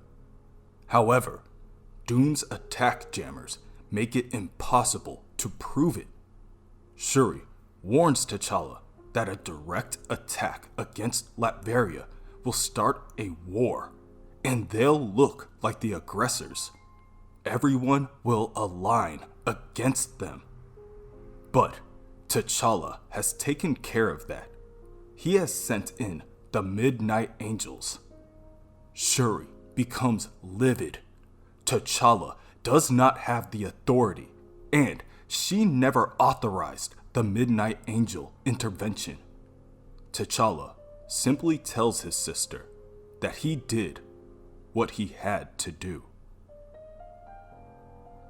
Within Latveria, Dr. Doom finalizes the modifications on his new, mystically charged vibranium armor. Walter Declan, the broker, appears on the screen behind him. "Doom, I don't know what to say. Shuri and her team have wiped out all of your bank accounts. Hundreds of billions gone. It doesn't matter. I no longer need it." "You no longer? Wait, is it ready?" "Yes," Doom confirms as he equips his new helmet. The overflow of energy shakes the ground under his feet. I can already feel the ley lines of the entire planet warping to connect me to every fragment of vibranium on Earth. One last thing remains, and then the doorway opens to my destiny.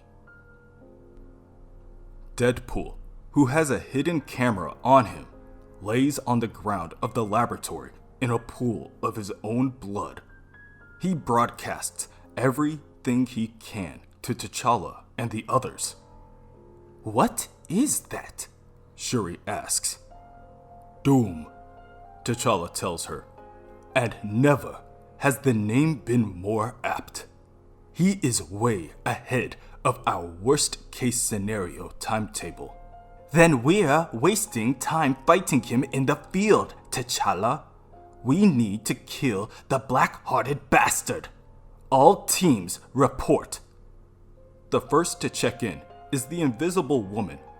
Her brother, the Human Torch, and the Thing are making short work of their opposition in Mexico. She tells Suri they only need about 10 minutes to wrap everything up. Storm is the next to check in. Ororo's team has been able to best the monstrous beast. She summons the power of nature to aid her in battle. Counter-spinning tornadoes above the ocean's surface slowly shred apart the monster's armor. The underwater hurricanes keep the vibranium beast in place. The adaptive creature soon learns it's nothing against the power of the Omega-level mutant. Again and again, Storm commands bolts of lightning to descend from the heavens until they shatter its armor, and the monster is slain. Within Area 113, the Broker continues to watch Dr. Doom through the computer monitor. Waves of mystical energy radiate off the Mad King, painting the entire laboratory green. Did it work? He asks. Oh, yes. The vibranium. I can feel it. Every atom of it. Everywhere. Each fragment, like a cell in my body. Once possessed. This, of course, garners the attention from the other heroes of the world. T'Challa gets call after call with heroes explaining anything with even a trace amount of vibranium has come to life. And all fingers are pointing at T'Challa. Wakanda has been involved with one political mess after another, so T'Challa's credibility is in the toilet. If they could fire them, half the nukes on the planet would be inbound to Wakanda's doorstep. Mr. Fantastic tells the other heroes that they just need a little bit more time and help. Any kind of help the other heroes could afford to give would be perfect. But they can't. Doom's chaos across the planet is spreading like wildfire. T'Challa and Reed will have to solve this problem themselves. War Machine, for one, can't believe it. Wait, did you say no one's coming to help? I figured we'd at least get the Avengers. Shuri tells Rhodey they're already fighting for their lives. Bridges, cargo ships, whole buildings are coming to life. It's down to us or no one. What's the plan, Shuri? I signed up to help, but I don't think I want to be part of a formal invasion. We're not invading Latveria. This is Symkaria. We've been invited to advise them on matters of international terrorism. They owe Wakanda billions. I'm in a position to renegotiate the terms of that loan. Meaning you bribe their asses. Diplomacy is a many-faceted jewel. My brother taught me that. The bottom line is, we can concentrate all our forces right on the border of Latveria. And if Doom doesn't want to come out and play, we'll use diplomacy. Elsewhere, within Castle Doom, Tila, the team leader of the Midnight Angels, has successfully locked in on Deadpool's transponder signal and orders for the rest of her team to move in. The Angels jump out of their Quinjet and missile straight towards the ground. Their all-black battlesuits cut through the brick and mortar like butter until they reach the sub-basement Area 113. Tila instructs the Midnight Angels that her scanners indicate Doom's computers are boosting his signals. She orders them to destroy the computers, destroy everything, and kill Doom. Meanwhile, Deadpool has regained his composure and is back on his feet. He raises his sword to Dr. Doom, explaining, "Hot boss chick says destroy. Who am I to argue? Sorry, Vic." Dr. Doom attempts to control the vibranium in the Angel's armor, but the effort proves to be fruitless. Not a trace of vibranium in any of your weapons or equipment. Steel sheathed in shadow particles. T'Challa managed to play an unforeseen card. Admirable. Pointless and far too late, but admirable. Doom gets the better of Deadpool again. He grabs the merc by the throat and begins to crush the bones within his grasp. Deadpool holds up a communicator to Doom, saying, "Call for you on line 1. Ouch." Doom grabs the communicator and throws Deadpool aside. "T'Challa," he growls. "I expected some kind of grandiose challenge long before this." Sorry to disappoint you, Doom, but this is not T'Challa. This is Suri, Princess Regent of Wakanda and rightful heir to the mantle of the Black Panther. I challenge you, ruler to ruler. Return what you have stolen or defend its possession with your life.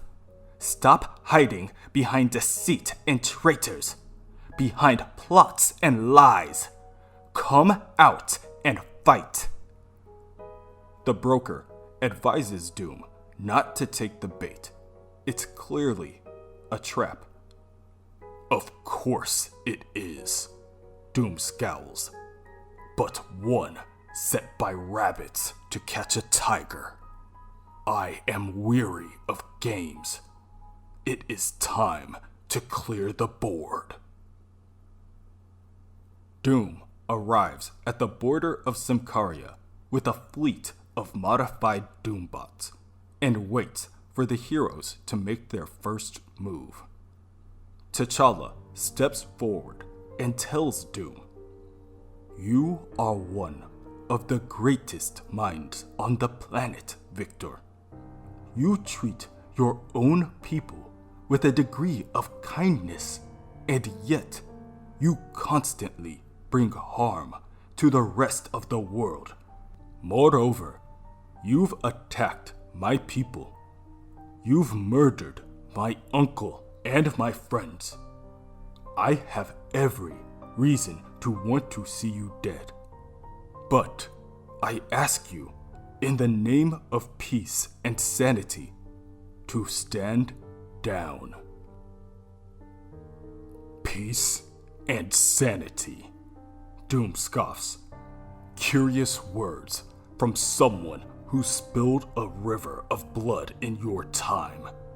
It saddens me that even now you lack insight to appreciate what I do. And why?" "I do understand, Victor. The Panther God came to me in my dreams. She told me you believed that you are the only pathway to salvation. But I reject it. The future is not immutable.